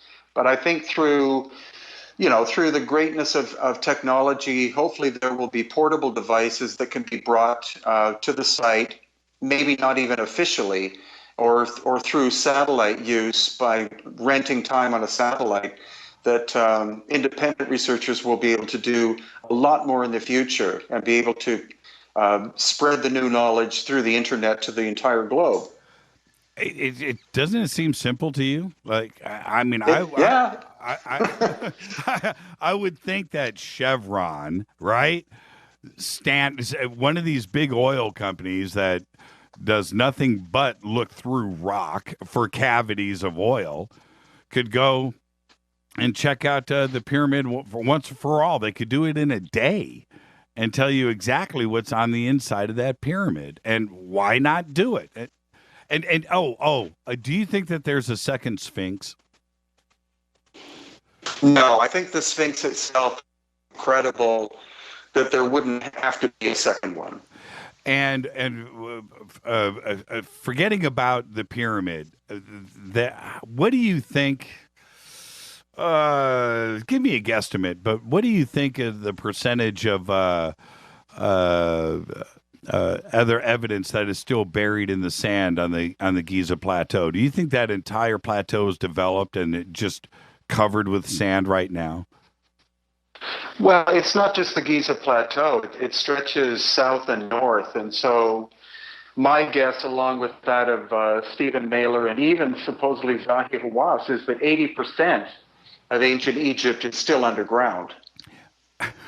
Why don't we? I don't want to beat a dead horse here, but why aren't we using satellite technology, flying planes over with radar, and just scanning the sand and looking to see what is there and how extensive it is? It seems like it's very simple to do. I don't understand why it's not being done right now. Well, I think some independent researchers could do that. I think some people who have access to satellite technology could easily do that. Whether or not they would bother to get official permission, which would probably be impossible, I think it's better that people independently do this and spread their findings, again, through the internet to the entire global population. The idea of going through peer groups and making sure that certain academics give you the red stamp is ridiculous at this point. This work has to be done independently and be spread to as many people as possible, as rapidly as possible. Where would you go in Egypt right now if you had free reign? Which site would you go and investigate? Sakara. Sakara is probably the largest archaeological site in Egypt. And there are many. I've been sent many photographs of very strange things that people have found, and so I'm hoping when we go in April to be able to get permission, but to be able to explore much farther than places like the Serapeum, because I've seen precision cut box lids that are just lying in the sand, off in the distance, and other very strange. Ancient structures, the entrances to shafts that go down hundreds of feet, on and on it goes. When you're a sculptor, you're an artist, you've done this, all of your adult life, certainly. When you look at forget about the curved, the holes, the grooves. What's most intriguing to me is the flat surfaces, and I'm not kidding about this. It is such a difficult thing to make something flat. It's easier to make something curved because if you make a mistake, you make it more curved. But if you make a mistake on a flat surface, you don't make it, you don't correct it, or correct it as easy. How is it possible to do that kind of flat work, not only in Giza, but Pumapunku or Tiwanaku or other sites throughout South America? What is it that man did to make things flat? How is that possible? When you're using a round stone hammer, you've got a ball in your hand. How are you making a flat surface? Well, it's not only that. You also have to have the capability of measuring flatness, and so some surfaces have been found, especially at Pumapunku, that are within 2/10,000ths of an inch of being laser straight, and that would be something we can achieve that today, but that requires incredibly complex machinery and basically computer driven cutting and sanding machines to be able to reach that tolerance. So a site like Pumapunku, which is up 13,000 feet in the highlands of Bolivia, 7 miles from Lake Titicaca, is a very odd place, because we see at least 21st century technology at work, and yet we're told that this work was done by primitive people with bronze chisels and stone hammers, which is completely ridiculous. What did the Incas look like, by the way? What's your theory? Well, we honestly don't know. All of the portraits of the Inca were done after most of the Inca had died off from their civil war, prior to the arrival of the Spanish. And so all we have are Spanish painting portraits of what they think the Inca looked like. I'm doing more research into that. It's possible that the Inca were descended from a race called the Viracochans, and they're said to have been quite tall, quite light-skinned, and having red and in some cases even blonde hair. So again, you're talking about someone who came from somewhere else. I'm not suggesting Northern Europe, but from some obscure place on the planet, these very, very highly evolved people show up and build this fabulous civilization. With the Incas, I want to be clear here. The Incas weren't necessarily the population. They were, I want to use a really bad word here, a monarchy, right? They were leaders. Am I correct? Yeah, they were a royal bloodline. The Inca at maximum, at the height of their civilization, there may have been about 1,000 full-blooded Inca, and they were in charge of everything. They were in charge of the military, the priesthood, the government, etc. All high positions were Inca bloodline ones. Unfortunately, after the Spanish arrived, their bloodline became rapidly diluted by breeding with Spanish and other people. So there are not that many people around that have too much Inca blood, but we've met a few, and they distinctively look different than the major population of a city like Cusco. They're much taller. Their facial features are different, and that's why I keep studying them. Is that from oral tradition? There isn't really any accurate depictions or illustrations of the Inca. No, there aren't, because as I said, there was a civil war that wiped out most of the Inca royal family a few months before the Spanish arrived. And so all we have, and it's difficult to get the oral tradition, but that's why my wife and I spend a lot of time in Cusco to meet with different, mainly elders who still have some of the old knowledge. And we're trying to develop this idea of what the Inca looked like, and hopefully where they came from. When I look at Cusco and Paracas and other sites, also Pumapunku, and I think that Pumapunku is probably one of the most important sites in the world besides Göbekli Tepe, but it's Machu Picchu that blows my mind the most because of its elevation and how impossible that was to build and to get all of the stone there. How far away was that stone quarried, and how far did they bring it to get it up to Machu Picchu? Actually, that's what makes Machu Picchu different than the other sites. All of the stone at Machu Picchu came from the mountain itself. It's all white granite, whereas at other megalithic sites like Pumapunku, the stone came from probably 40 miles away. But Machu Picchu was constructed out of the mountain itself. What's intriguing about it is that about 5 or 10% of it, which is the core part, is amazingly megalithic.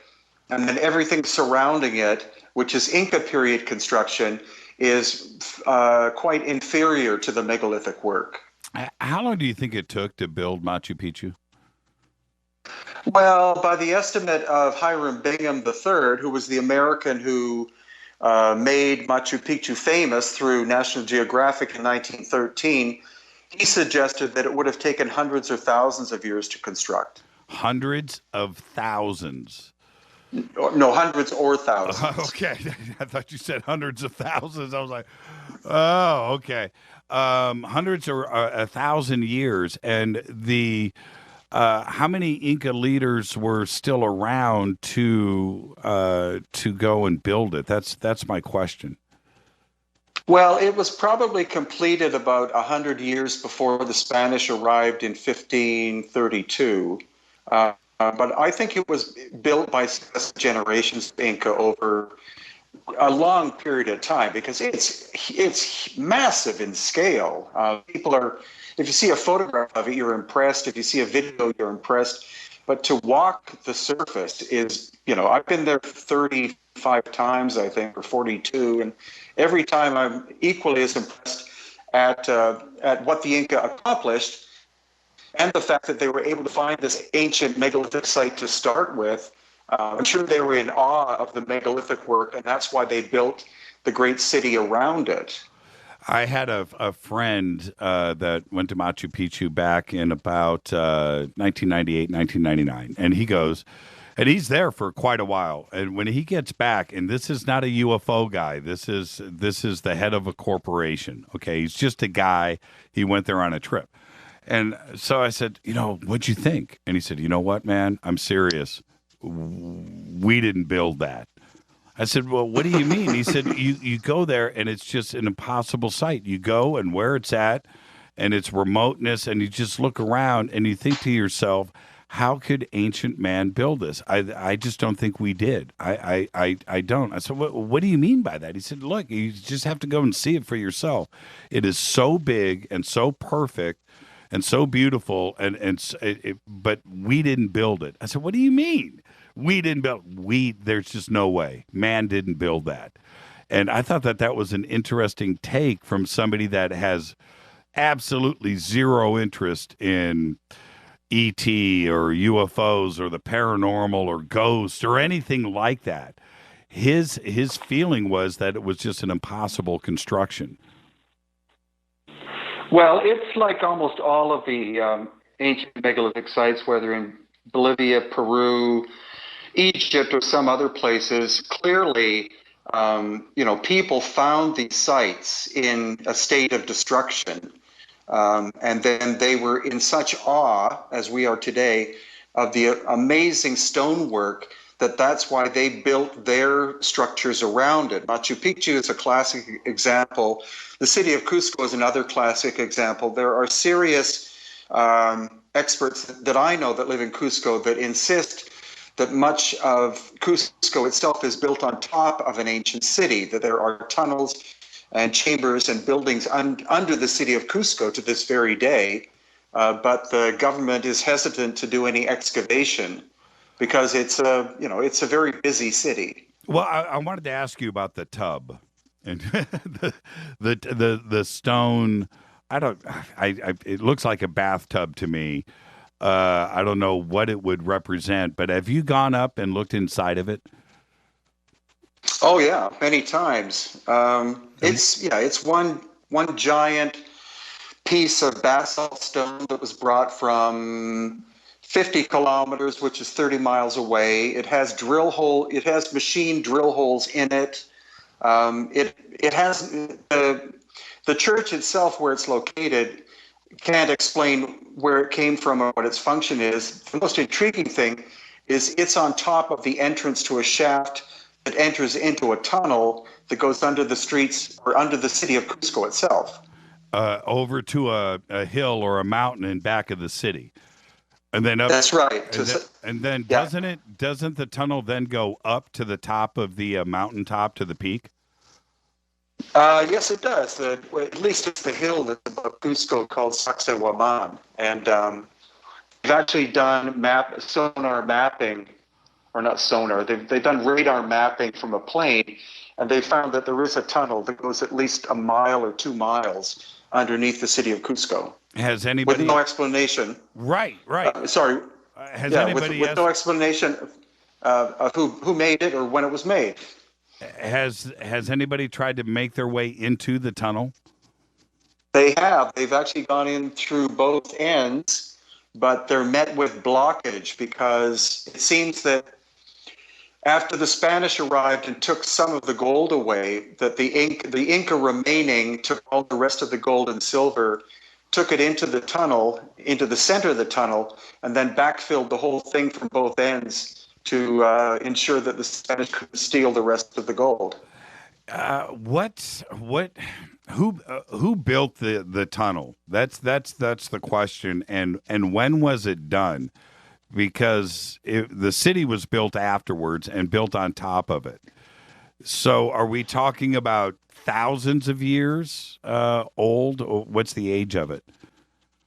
I would think thousands of years. It might be a megalithic construction that could date from the same time as the original construction of Cusco. So that could be 12,000 plus years old. I want the audience to understand what Brien and I are talking about for a second. When you can go to Cusco, you can go to Google Earth. You can also, Brian's got some great videos on this too as well. But the city itself is quite large. And in the middle of this church area at the base of a hill, I don't know the distance. I'm going to ask Brien here in a second. But underneath this, it's like a tub. It's the best way I can, not a sarcophagus, but it's some kind of tub. There's a tunnel that goes underneath. It's underneath the city. Does it go due north? It looks north to me, Brien. And then underneath this mountain, and then the shaft then goes up through the mountain to the mountain peak. How long is that shaft, Brien, before it makes the turn to vertical? It's between 1 and 2 miles. I'm not sure exactly, but yeah, it's about that. It's insane, isn't it? Doesn't that just freak you out? And then how high up before you get to the top of the mountain? How tall is the second part of the tunnel?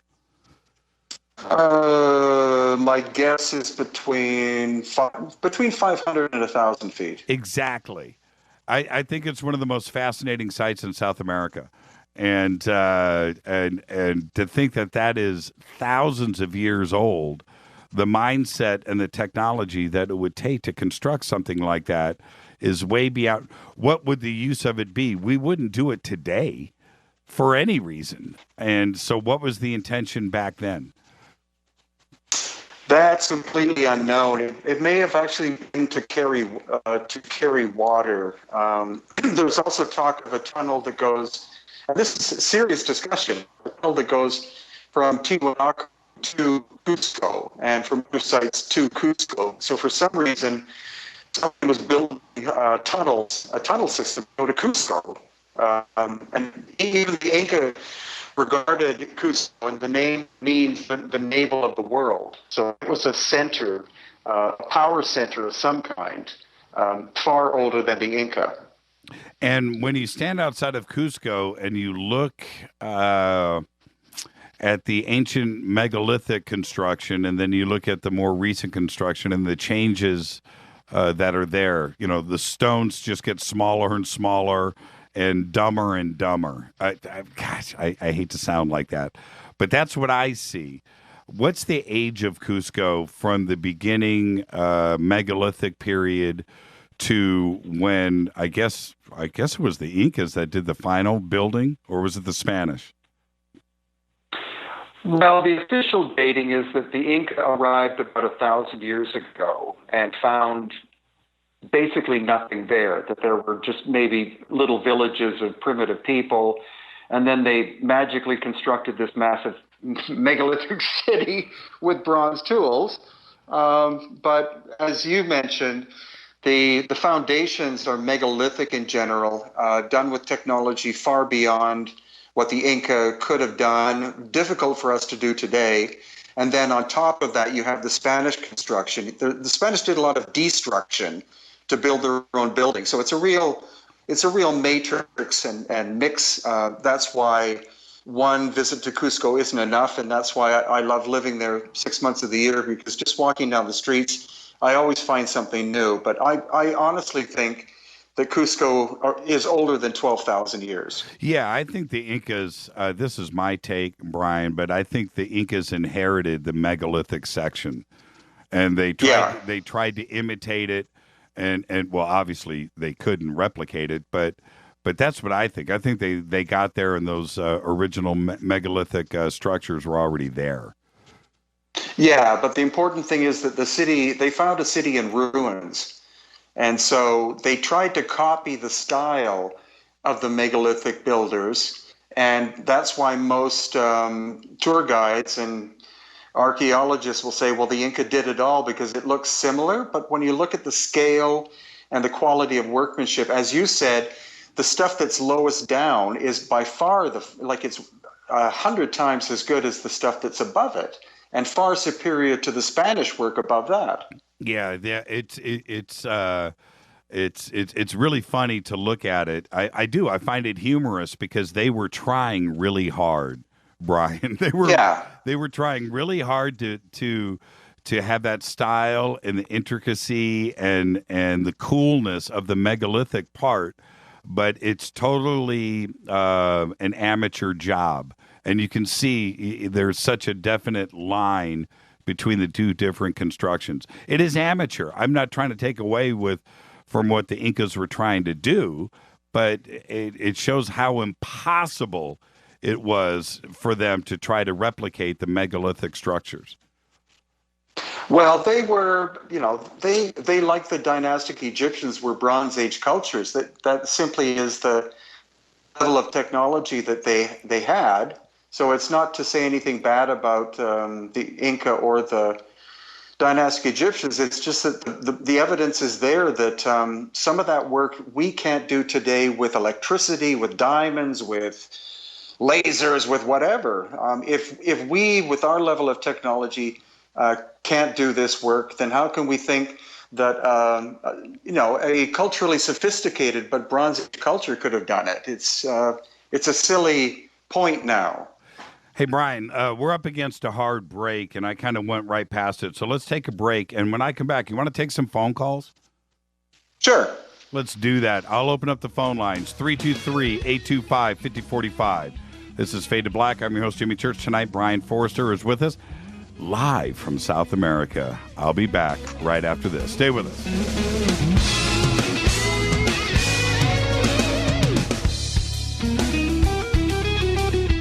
Hi everybody, this is Rob Halford, the Metal Guard on JimmyChurchRadio.com.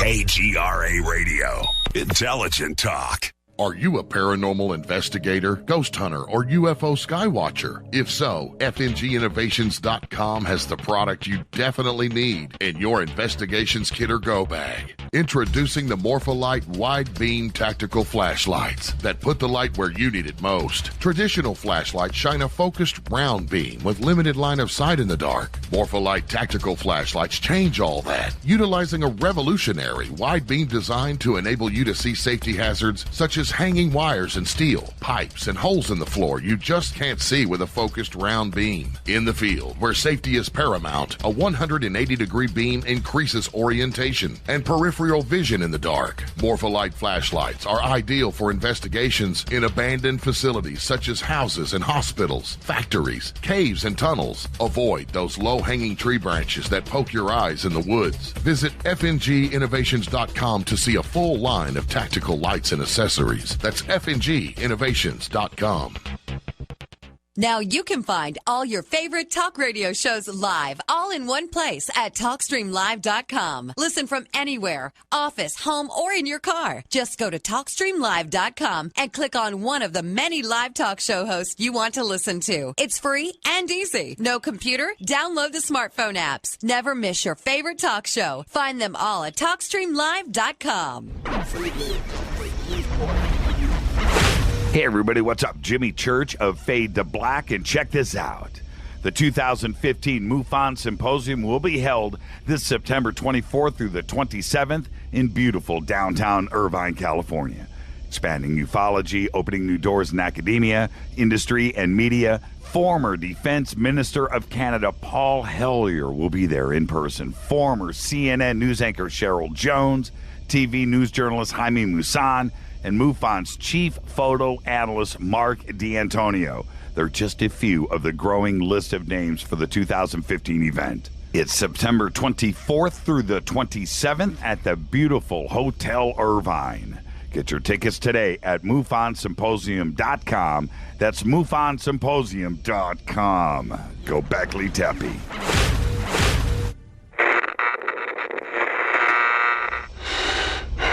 You want to know a secret? I love ponies. I really love ponies. I'm serious. I couldn't stay sane without ponies to brush. Why fade to black? Because you never got that pony, damn it. This is Fade to Black with Jimmy Church on the Game Changer Radio Network and KGRA, the Global Radio Alliance.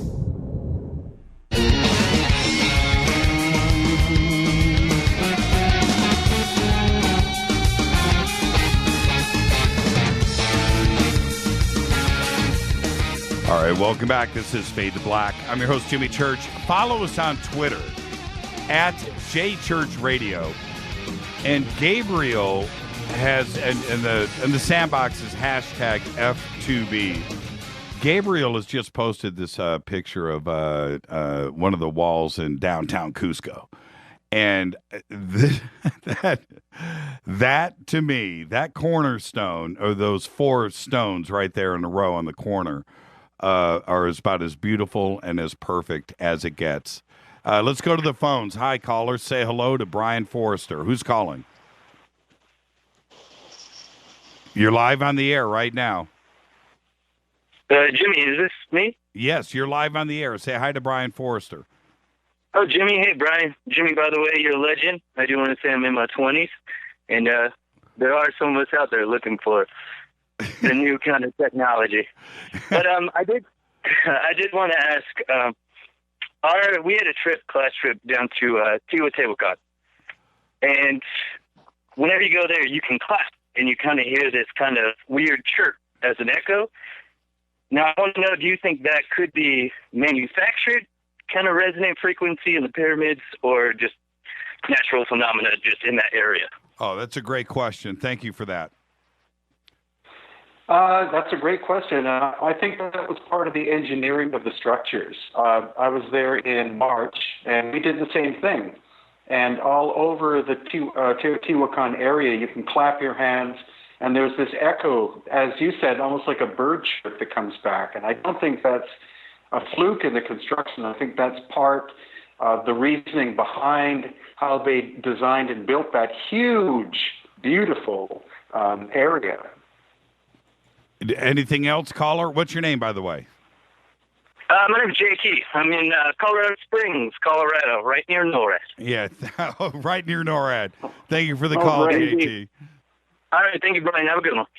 Hey, Brian, what do you think about, and I know you've addressed mortar and no mortar and those issues. Do you think the no mortar aspect of it is also a sonic quality as well? We know it's a construction quality, but what about a sonic quality? Do you think that has anything to do with it?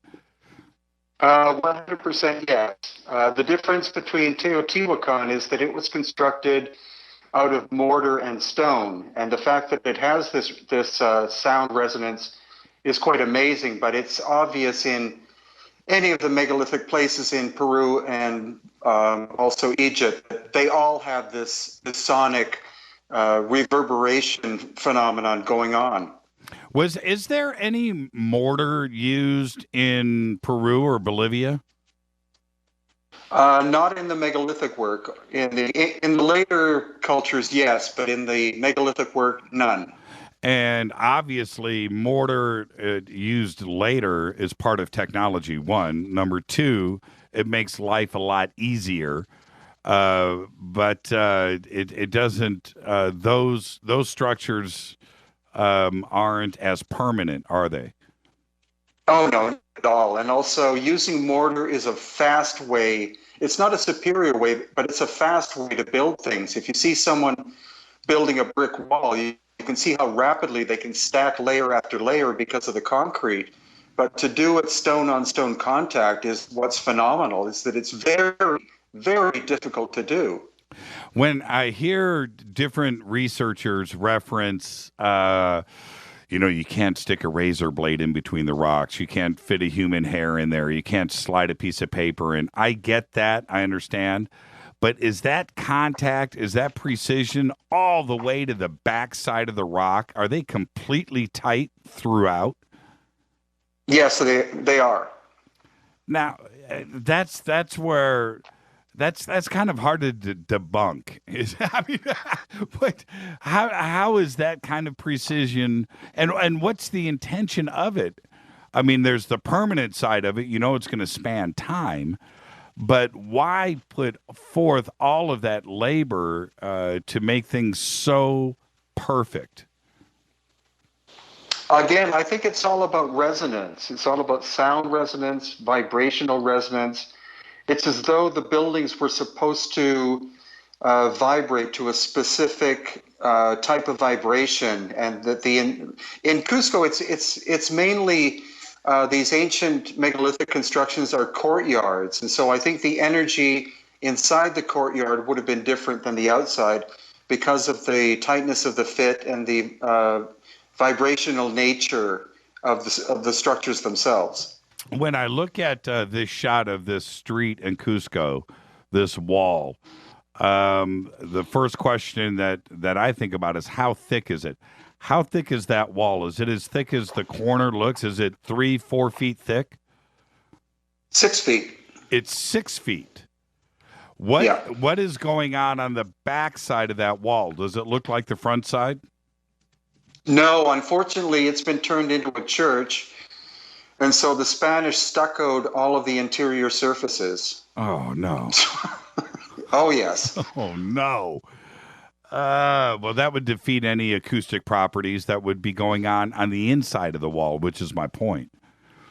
Yeah, well, it's just that the Spanish wanted stuff to look Spanish, and so the interior, beautiful, polygonal surfaces were flattened by filling them in with calcium-based material and then painted over top.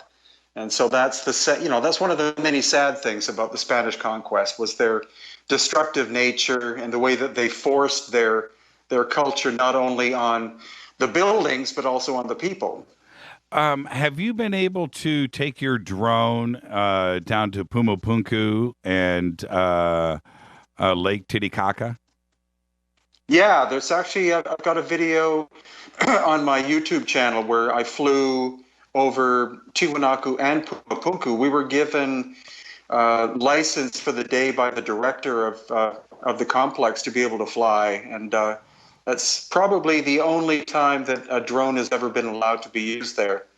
And what did you see what did you find out? What did you see that you didn't know before? Well, it's mainly just you get a better perspective because you're able to look down on these things rather than looking at them from a distance. Mm-hmm. Pumapunku has been heavily destroyed over the course of time because it was used as a quarry for 1,000 years. But it's just the ability to fly the quadcopter over top of it and come down, look at the surfaces, shoot the quadcopter back up, and then just maneuver around what's left of the different buildings. That was great. And when the H blocks are one thing at Pumapunku, but for you, if you took me down there and we're walking up on Pumapunku, and I understand how small it is and so forth, but what would be the first thing that you would show me? The H blocks would be the first thing. And also the fact that they have done excavations down about 2 to 3 feet, and there are megalithic, perfectly shaped stones sticking out of the mud sideways. So there's a lot more underground than what they're attempting to excavate. The H blocks that are there, they're lined up in a row. When Pumapunku was first discovered, were those scattered? They weren't set up like that, right?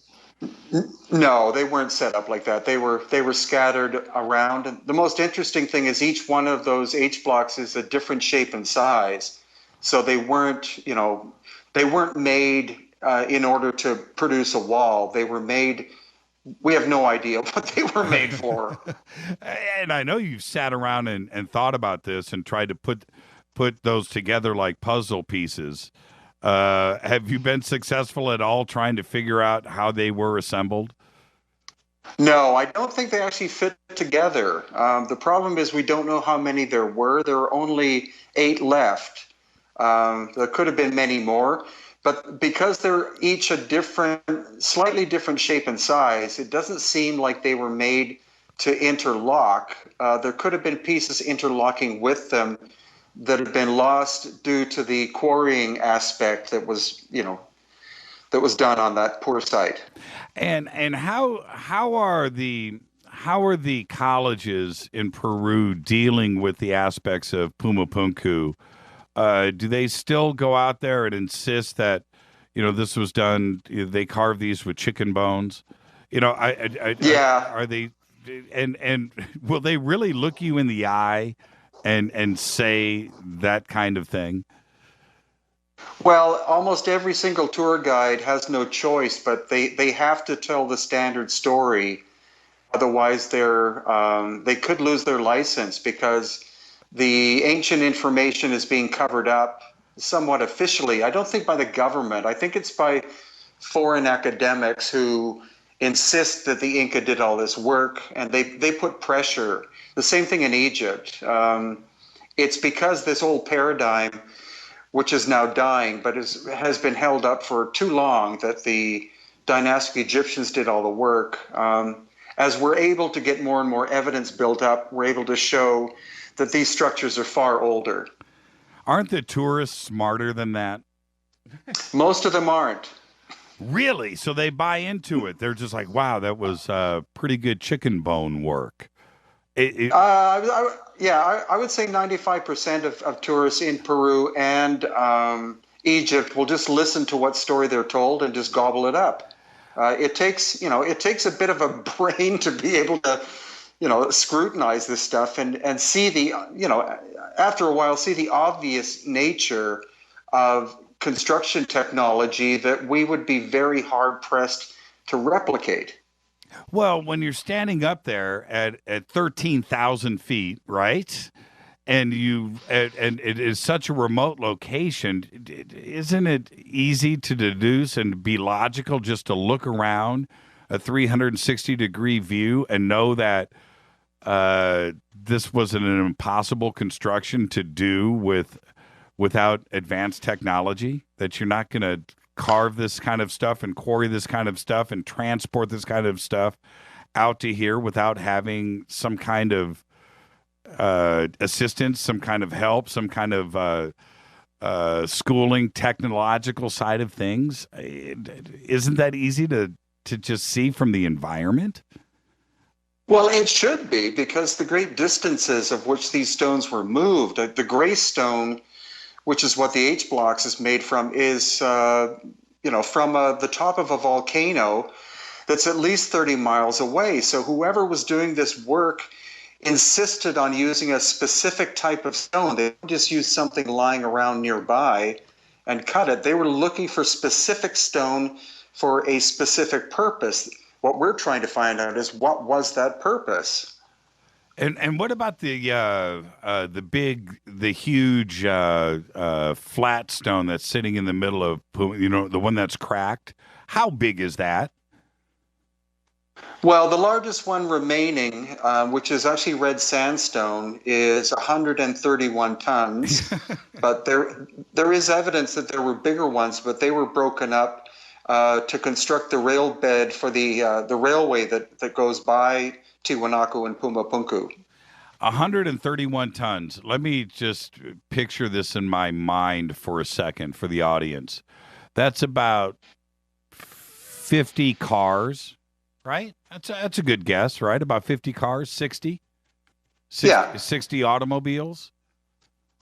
Yeah. And how many trees are on the plains up there? None. How many rivers are there between the volcano and Pumapunku? There's a dry creek bed. And how can the academia up there, foreign influence or otherwise, sit here with a straight face and just say, look, they did it 500 years ago. They didn't have any written language. They didn't even know how to talk to each other. They didn't have any paper. They didn't have anything, but they just did it. And we have to accept that. We don't know why. I don't understand why there can't be a big shift in the paradigm.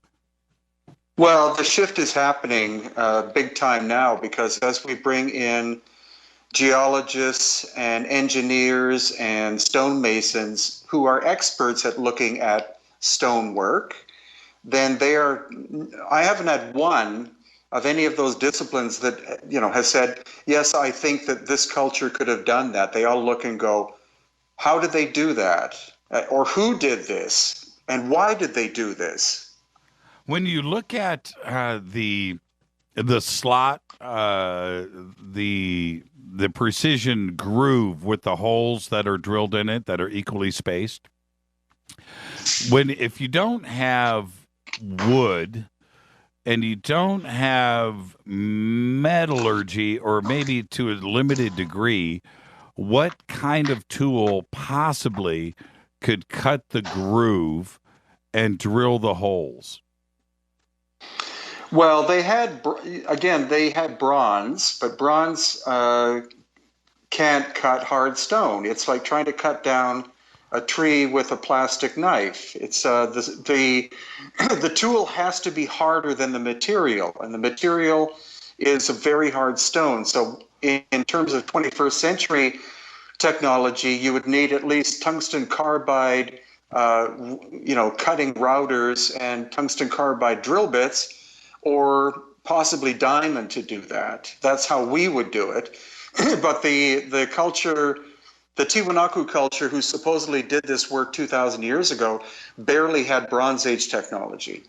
Wouldn't there be evidence somewhere, or has there been any evidence of the tools that were used? Wouldn't we find, let's say it was a bronze drill bit, which just sounds stupid to me, but wouldn't we find thousands of those drill bits, because they would be wearing them out about every 10 minutes?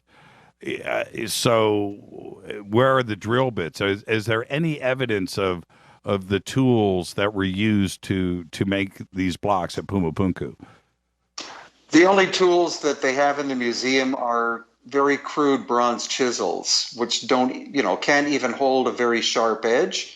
So the conspiracy theorists would believe, and it could be true, that high-tech tools have been found, but they've been hidden away in the basement of the museum because they don't fit with the culture that supposedly did the work. And the same is definitely the case in Egypt. There could be astonishing evidence hidden away in boxes and crates in the Cairo Museum or elsewhere of technology that doesn't fit with the dynastic Egyptian cultures. Sure. And I say it all the time, Brien.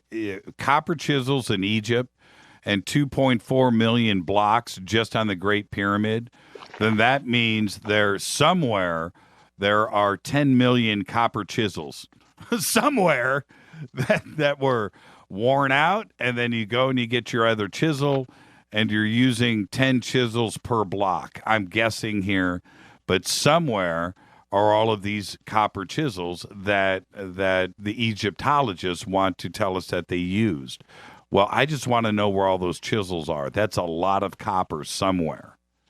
No, that's a very good point. It would take, even with the limestone blocks, and limestone's pretty soft. Until sunlight hits it, right.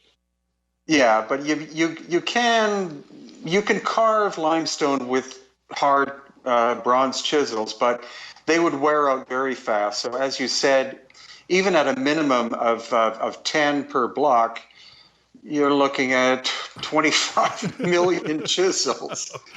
That's a lot of chisels, man. Yeah, and that would take a big warehouse to store them in too if they were found today. And think about the smelting, the quarrying of the copper, and those blacksmiths somewhere. There would be evidence of that all over the Giza Plateau, because they would be in a massive manufacturing setup just to make that many copper chisels. It would be an all day, all night, 24-hour-a-day thing for 100 years, manufacturing all of those chisels. And they got to No, that's true. And also if by conventional standards it took 25 years to build the Great Pyramid, that's 1 million chisels a year you're making. I had somebody on the show the other day, and we were talking about the bowl with the cuneiform writing on it from Peru. What do you think of that? When you look at that, how is it possible? That's the first thing. I mean, was it some transoceanic culture? Was it an accident? Is it not cuneiform writing? Is it just something that looks like it could be Sumerian? I finally got to see that a few months ago, and it's not that impressive, I have to say. And the fact that only one of them was found is kind of suspect, sad. Yeah, I would say suspect and sad. If they had like 10 of them or 20 of them, but there's only one Fuente Magna bowl, and it's pretty roughly done too. So it could be an artifact from some other part of the world that showed up. But there's also this stone statue next to it, which also has this strange hieroglyphic stuff in it. But on close inspection, to me, it looks like that was done very recently. It's the carving is much lighter colored, and so it looks like somebody found an old stone statue and decided to carve these fake hieroglyphics into it in order to be able to sell it on the on the art market or to the museum for a big amount of money. So that's one of those artifacts that you sort of go, oh, if you see pictures of it, it's one thing, right? But to be able to inspect it in person is like, okay. And that's, unfortunately, that is the difference between someone like me who can travel around a lot and people who are dependent upon photographs. That's why the Gosford glyphs I found very intriguing, because I was able to, inspect them with my own eyes, and I saw great antiquity in terms of the amount of erosion that was on both on the surface and inside the carvings themselves. Is it at Tiwanaku where the faces are represented on the walls? Yes. Now, when you look at that, and I know you have, and you go from face to face, are you seeing different cultures from around the world, or are you looking at just an artist doing free form, rocks in the wall and different faces from people that they knew in their families, so to speak, as opposed to Asian, African, North American, those cultures represented? What do you see when you look at those faces? Well, I see the possibility that there are different cultures. I wouldn't say all the races of humanity, because they're really quite crude, and some of them are badly eroded. The interesting thing is that most of them are wearing what we would call turbans, and that wasn't typical of the of the cultures of the area. So that could mean that there was an influx of people from other parts of the world, and that Tiwanaku was a major trading center. There are some that look like they have elongated skulls too, so they're interesting, but none of them are very finely done. To say that one looks like Chinese or one looks African, I don't think anybody can properly make that statement. So you don't think it's a smoking gun? No, not that. No. And so, the thing is, I like to distinguish those things that are true mysteries with the majority, which are like, well, that's kind of interesting. What about the alien head? Does that look like a gray to you, or is that just an anomaly? Actually, there are two or three of them, and they look they're very different from the others, which have these turbans on. So they look, honestly, they look weird. They don't look like any kind of human I've ever met. So they are intriguing. And again, there isn't just one. There are at least two, if not three of them. And they're quite strange-looking things. Lisa just tweeted out, she said, okay, where did the highly advanced early civilizations go? Did they die? Did they leave? Did someone offer them a ride? Or are they still here? I think that they were victims of this cataclysm from 12,000 years ago. Pumapunku and Tiwanaku looked like they were hammered by not only a massive earthquake, but also a wall of mud that buried them. Most of the sites in Cusco looked like they were heavily damaged by some kind of earthquake or explosion. A number of places in Egypt look the same way. You see massive granite stone blocks of 40 plus tons that are cracked in half that wouldn't have been done through time. They would have been done through some terrible cataclysm that just shook the whole planet. When you go from one site to another, Brien, have you ever had a crazy deja vu experience when you're standing in front of one, like A, you have been there before, or B, I have seen this somewhere else on the planet? Well, I try to use my intuitive side as much as possible, as well as my intellect. So I think it's good to look both left and right brains. What's most intriguing is that the workmanship at Tiwanaku and Pumapunku are like nothing else on this planet. No, I don't think anyone can say, well, they look like this or they look like that. They are. It is a unique site. Nothing like the work in Cusco. Nothing like the work in Egypt. It's very unique, and that's what makes it enigmatic, and that's why I've been there probably 30 times, is that it draws me back, because the sites themselves want you to know, want you to unlock the mystery. Because I think that's what the builders would want us to do, is to figure out who were the people who did the stuff. Now, we went through the entire evening without mentioning Göbekli Tepe once. Have you made it over there yet? No, I'm hoping to go with Hugh Newman and Andrew Collins in May of next year. And what do you think? What do you think you're going to find? I mean, you're going to see what you're going to expect. But what is it that you think that you're going to find there, both in a spiritual sense and an aha moment? Well, the most amazing thing is most people will have seen the circle or semicircle that's been uncovered that seems to have been intentionally buried. But the more that they research it, the more it seems that there might be 30 more of those. It might be a huge site. And I think it's the scale and also the fact that it seems to have been buried on purpose that are the most intriguing parts. I don't think that there's any signs of lost ancient high technology, but it's the fact that that some culture seems to have built it and another seems to have come and hidden it, like buried it on purpose for some odd reason.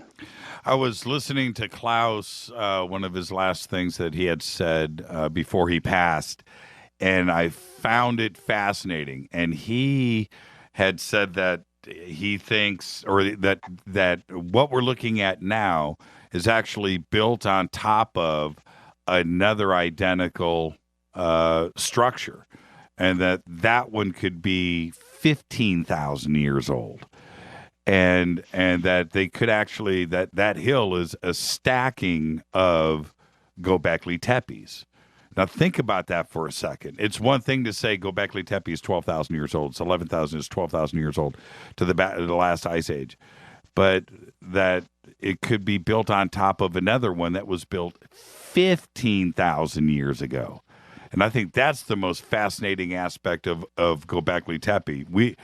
I think we know less today than we did when he, first started excavating in 1995. Yeah, well, that's it's common that an ancient site is adopted by either descendants or another culture afterwards. That's what we see all over the place. Sure. And that is very intriguing about Göbekli Tepe. Is supposedly just part of one stone was sticking out of the ground, and then they start to uncover it. But now they're seeing that it's much, much bigger than what they originally thought. So think of the amount of manpower and dedication and time it would have taken to build a complex of that nature. Yeah, and it kind of it upsets a few things, Brian. What we think is, okay, first came farming, back Stone Age, man. First came farming, which allowed for towns, which allowed for religion, which allowed for, everything came in order. But now maybe farming wasn't first. Maybe it wasn't. Maybe they built Göbekli Tepe without a huge population, without structure, without city, without farming, and because they needed all of that to build it, but maybe they don't have any evidence of any farming going on around there. So that's the other bizarre part. What came first, the chicken or the egg? And I find that fascinating. Yeah. And no, it's very intriguing. And what about have you thought about the coincidence of the H's? The H's that are on the belts, on the monoliths there, and the H's that are in Pumapunku. I see H's. I see H's everywhere. And what is the significance of that?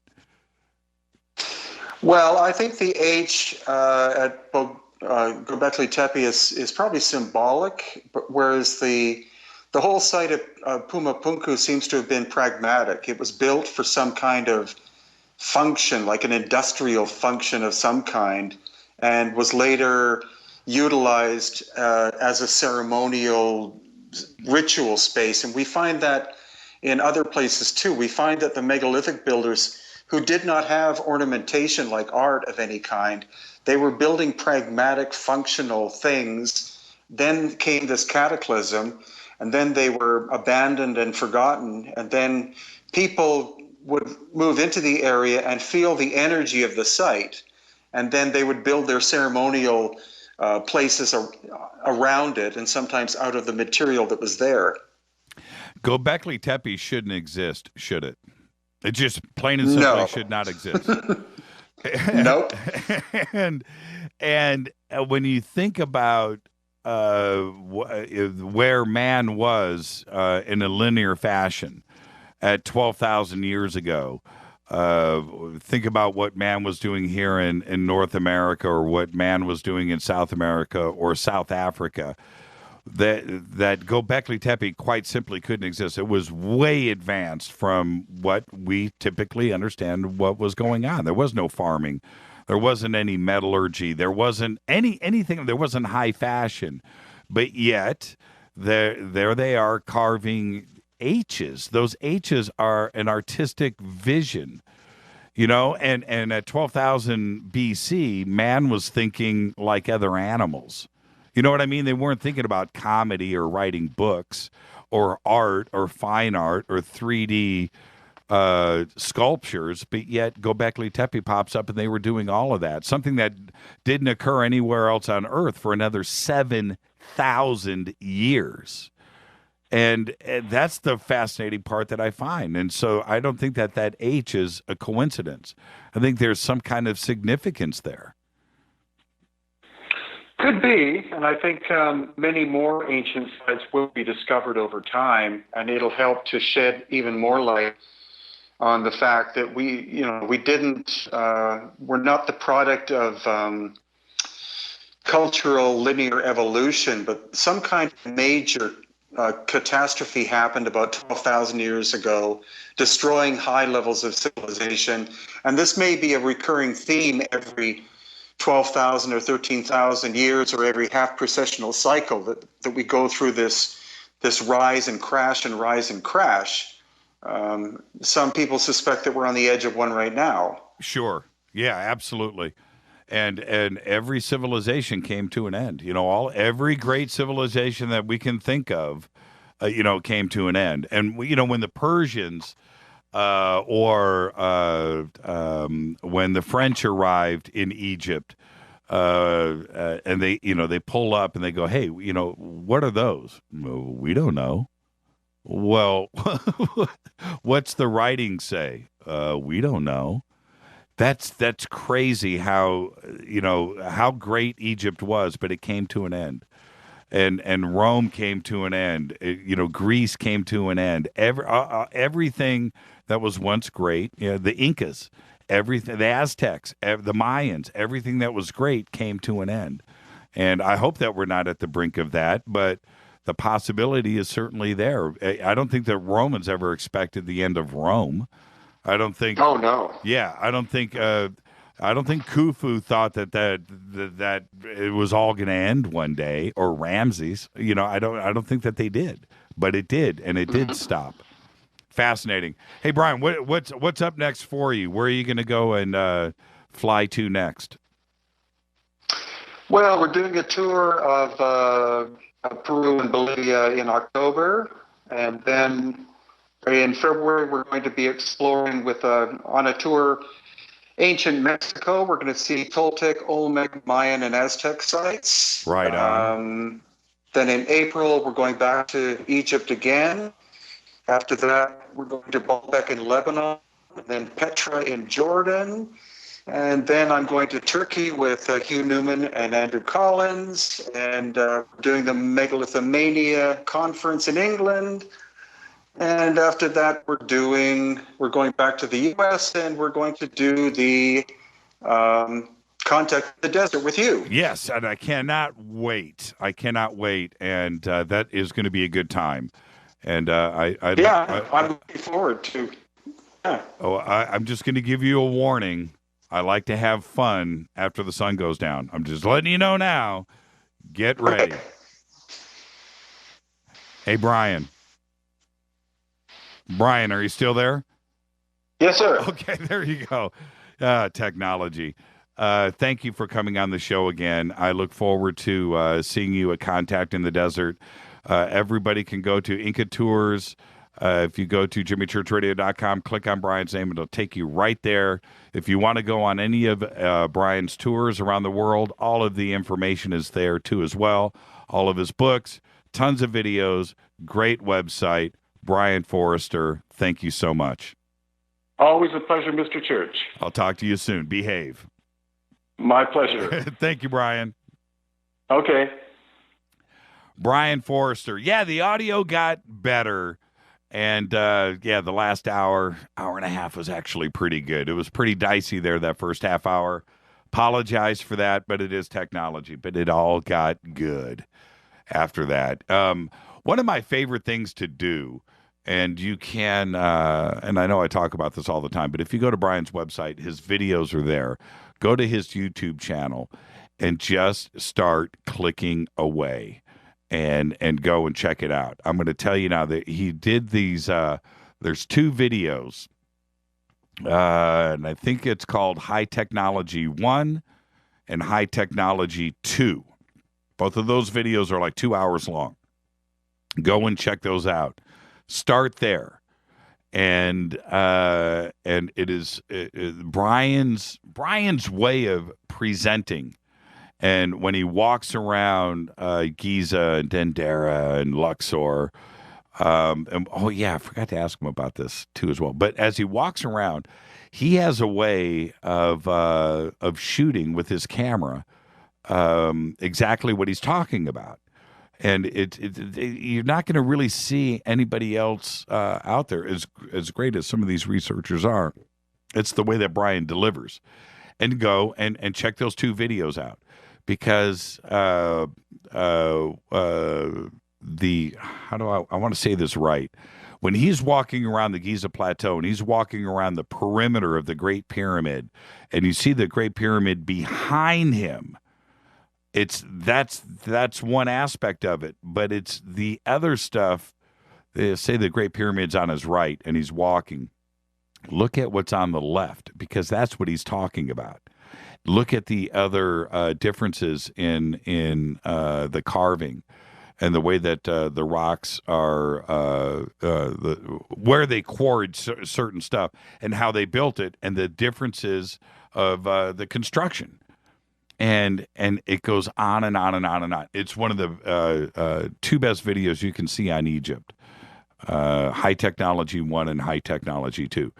And then they head off of, in High Technology 2, they get off of the Giza Plateau, and they go to all of the other sites around Egypt.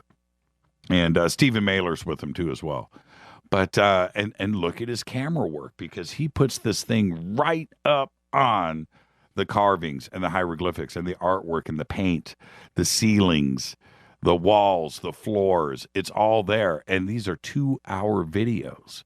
You can't get enough of it. You should go check it out. So anyway, his YouTube channel and IncaTours.com. The links are right there.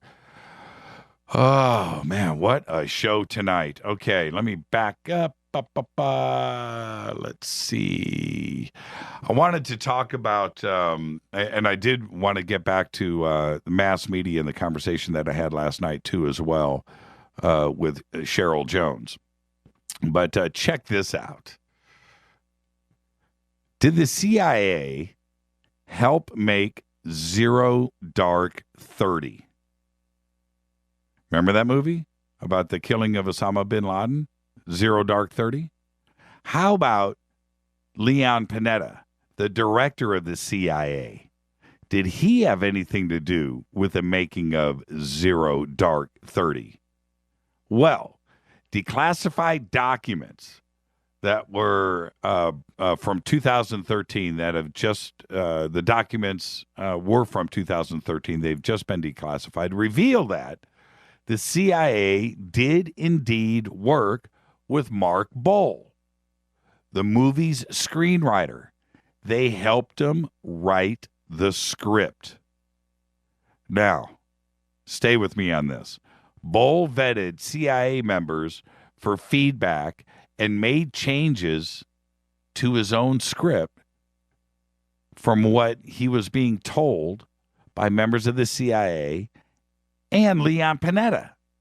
Not only did the CIA provide privileged information to him, to Boal, but Leon Panetta, the director of the CIA under Obama from 2009 to 2011, personally got involved, personally offered to help Boal with obtaining information from the CIA while writing the screenplay, and gave him classified information about the bin Laden raid. So, what does this mean? Was it a CIA film? Is it propaganda? Did Boal write the script and did it as with the information that he had, but kind of treated it like an action film or fiction? And then the CIA got involved and said, no, check this out. This is what really happened. And then they kind of got so involved, and then you've got the director of the CIA, Panetta, coming in, that the entire script was flipped upside down, and they turned it into a CIA project. It's very, very interesting. Vice has done an article on this, and you can go check it out. It's pretty interesting, and I'm going to continue my investigation. All right, let's see. What else have I got here? Whiskey sent on a 4-year trip to the International Space Station has now returned to Earth with enhanced flavor and character.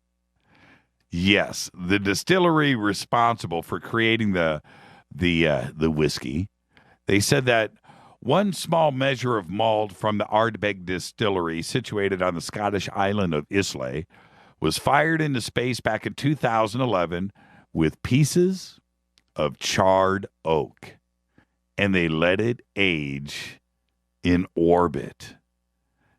Now, when it returned last year, whiskey experts at the distillery performed a series of taste tests, and they found that the sample from space tasted, and I'm quoting here, noticeably different to a sample, the control sample that was kept at the distillery from the same batch over the same period.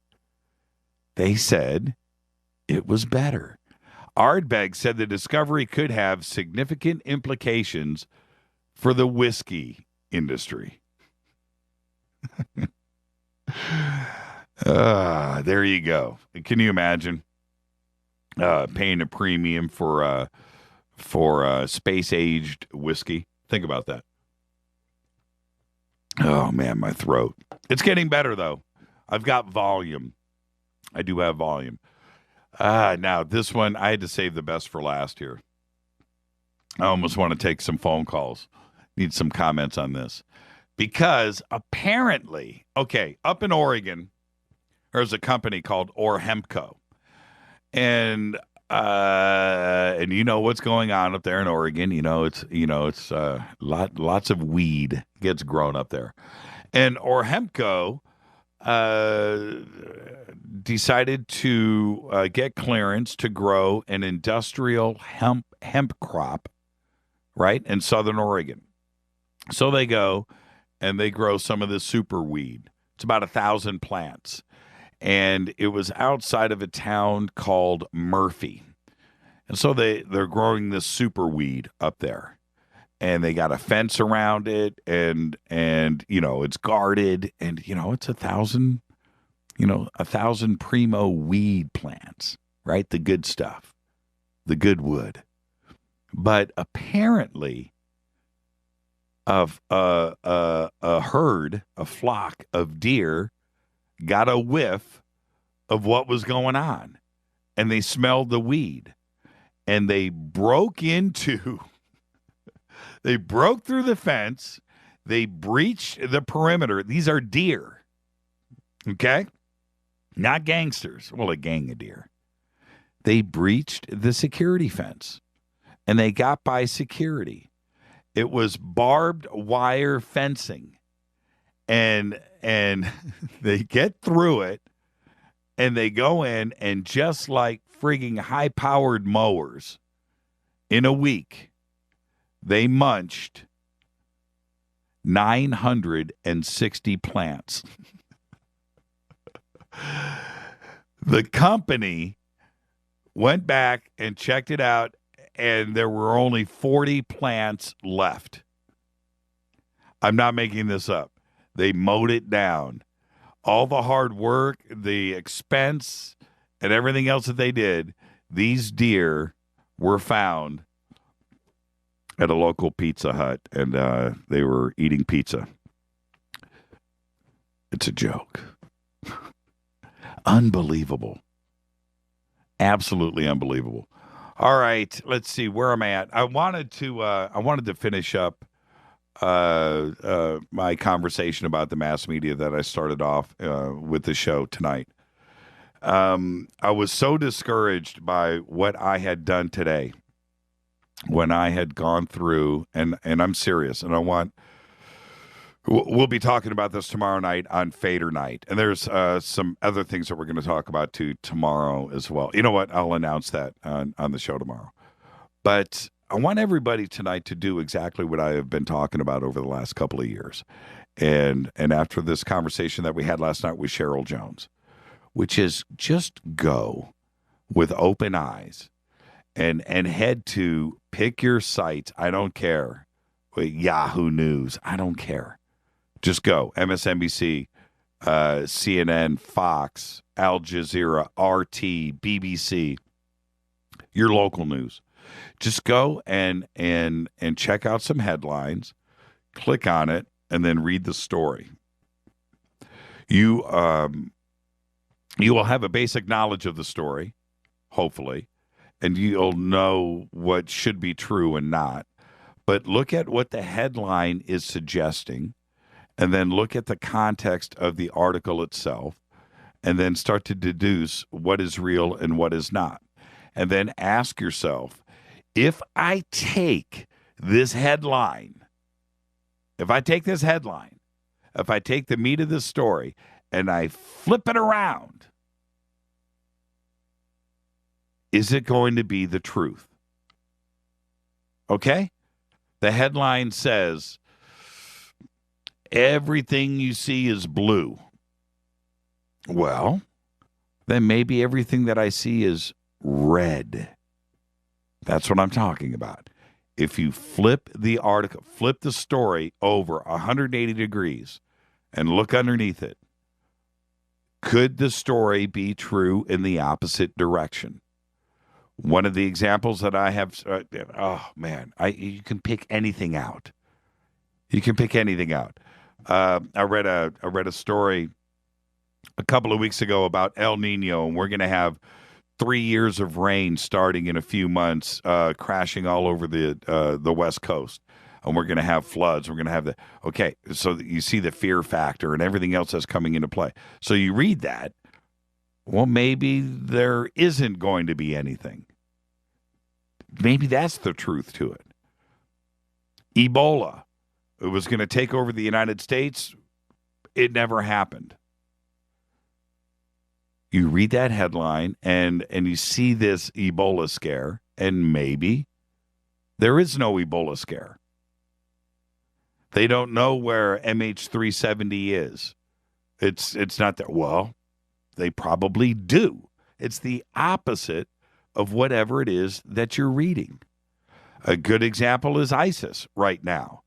Remember all of the headlines that starting 2 and 3 years ago with the Obama administration about ISIS. It's a few thousand people. It's no big deal. It's nothing that we need to worry about. The opposite is true. The opposite.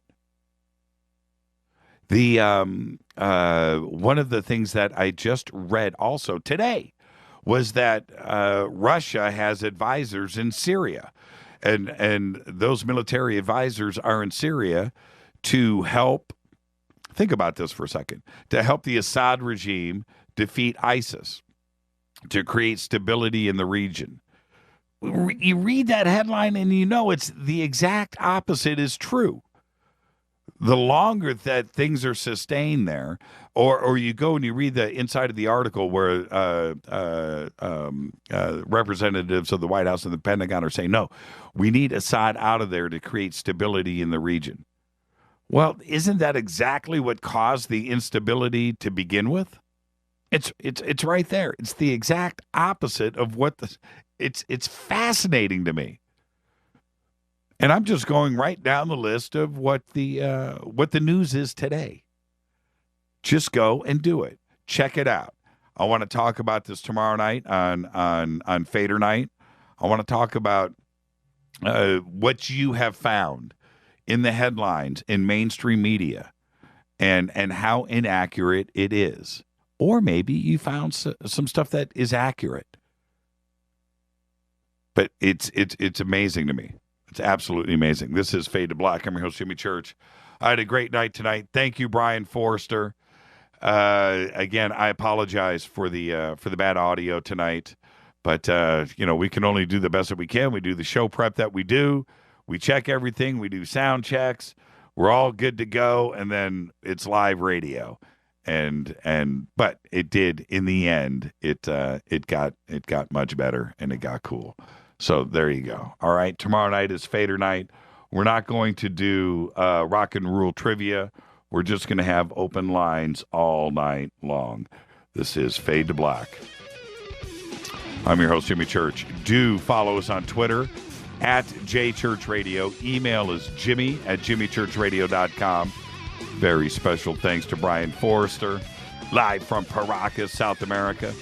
Fade to Black's executive producer is Rita Kamarian. Show is produced by Hilton J. Paul, Mark D. Kovar, LJ3, Renee, Mark Dunbar, and Jonas. Announcers are Steve Harder, Gene Vito, and Mark D. Kovar. Faded by Dale. Happy birthday, Dale. Webmaster is Drew the Geek. Music, Doug Aldrich. Intro, Spaceboy, spaceboymusic.com. Fade to Black is produced by KJCR for the Game Changer Network. Syndication, KGRA, The Planet. Tomorrow night, Fader Night. Open lines all night long. This broadcast is owned and copyrighted 2015 by Fade to Black and the Game Changer Network and cannot be rebroadcast, downloaded, copied, or used anywhere in the known universe without written permission from Fade to Black or the Game Changer Network. I want everybody to be safe. I'm your host, Timmy Church. Göbekli Tepe.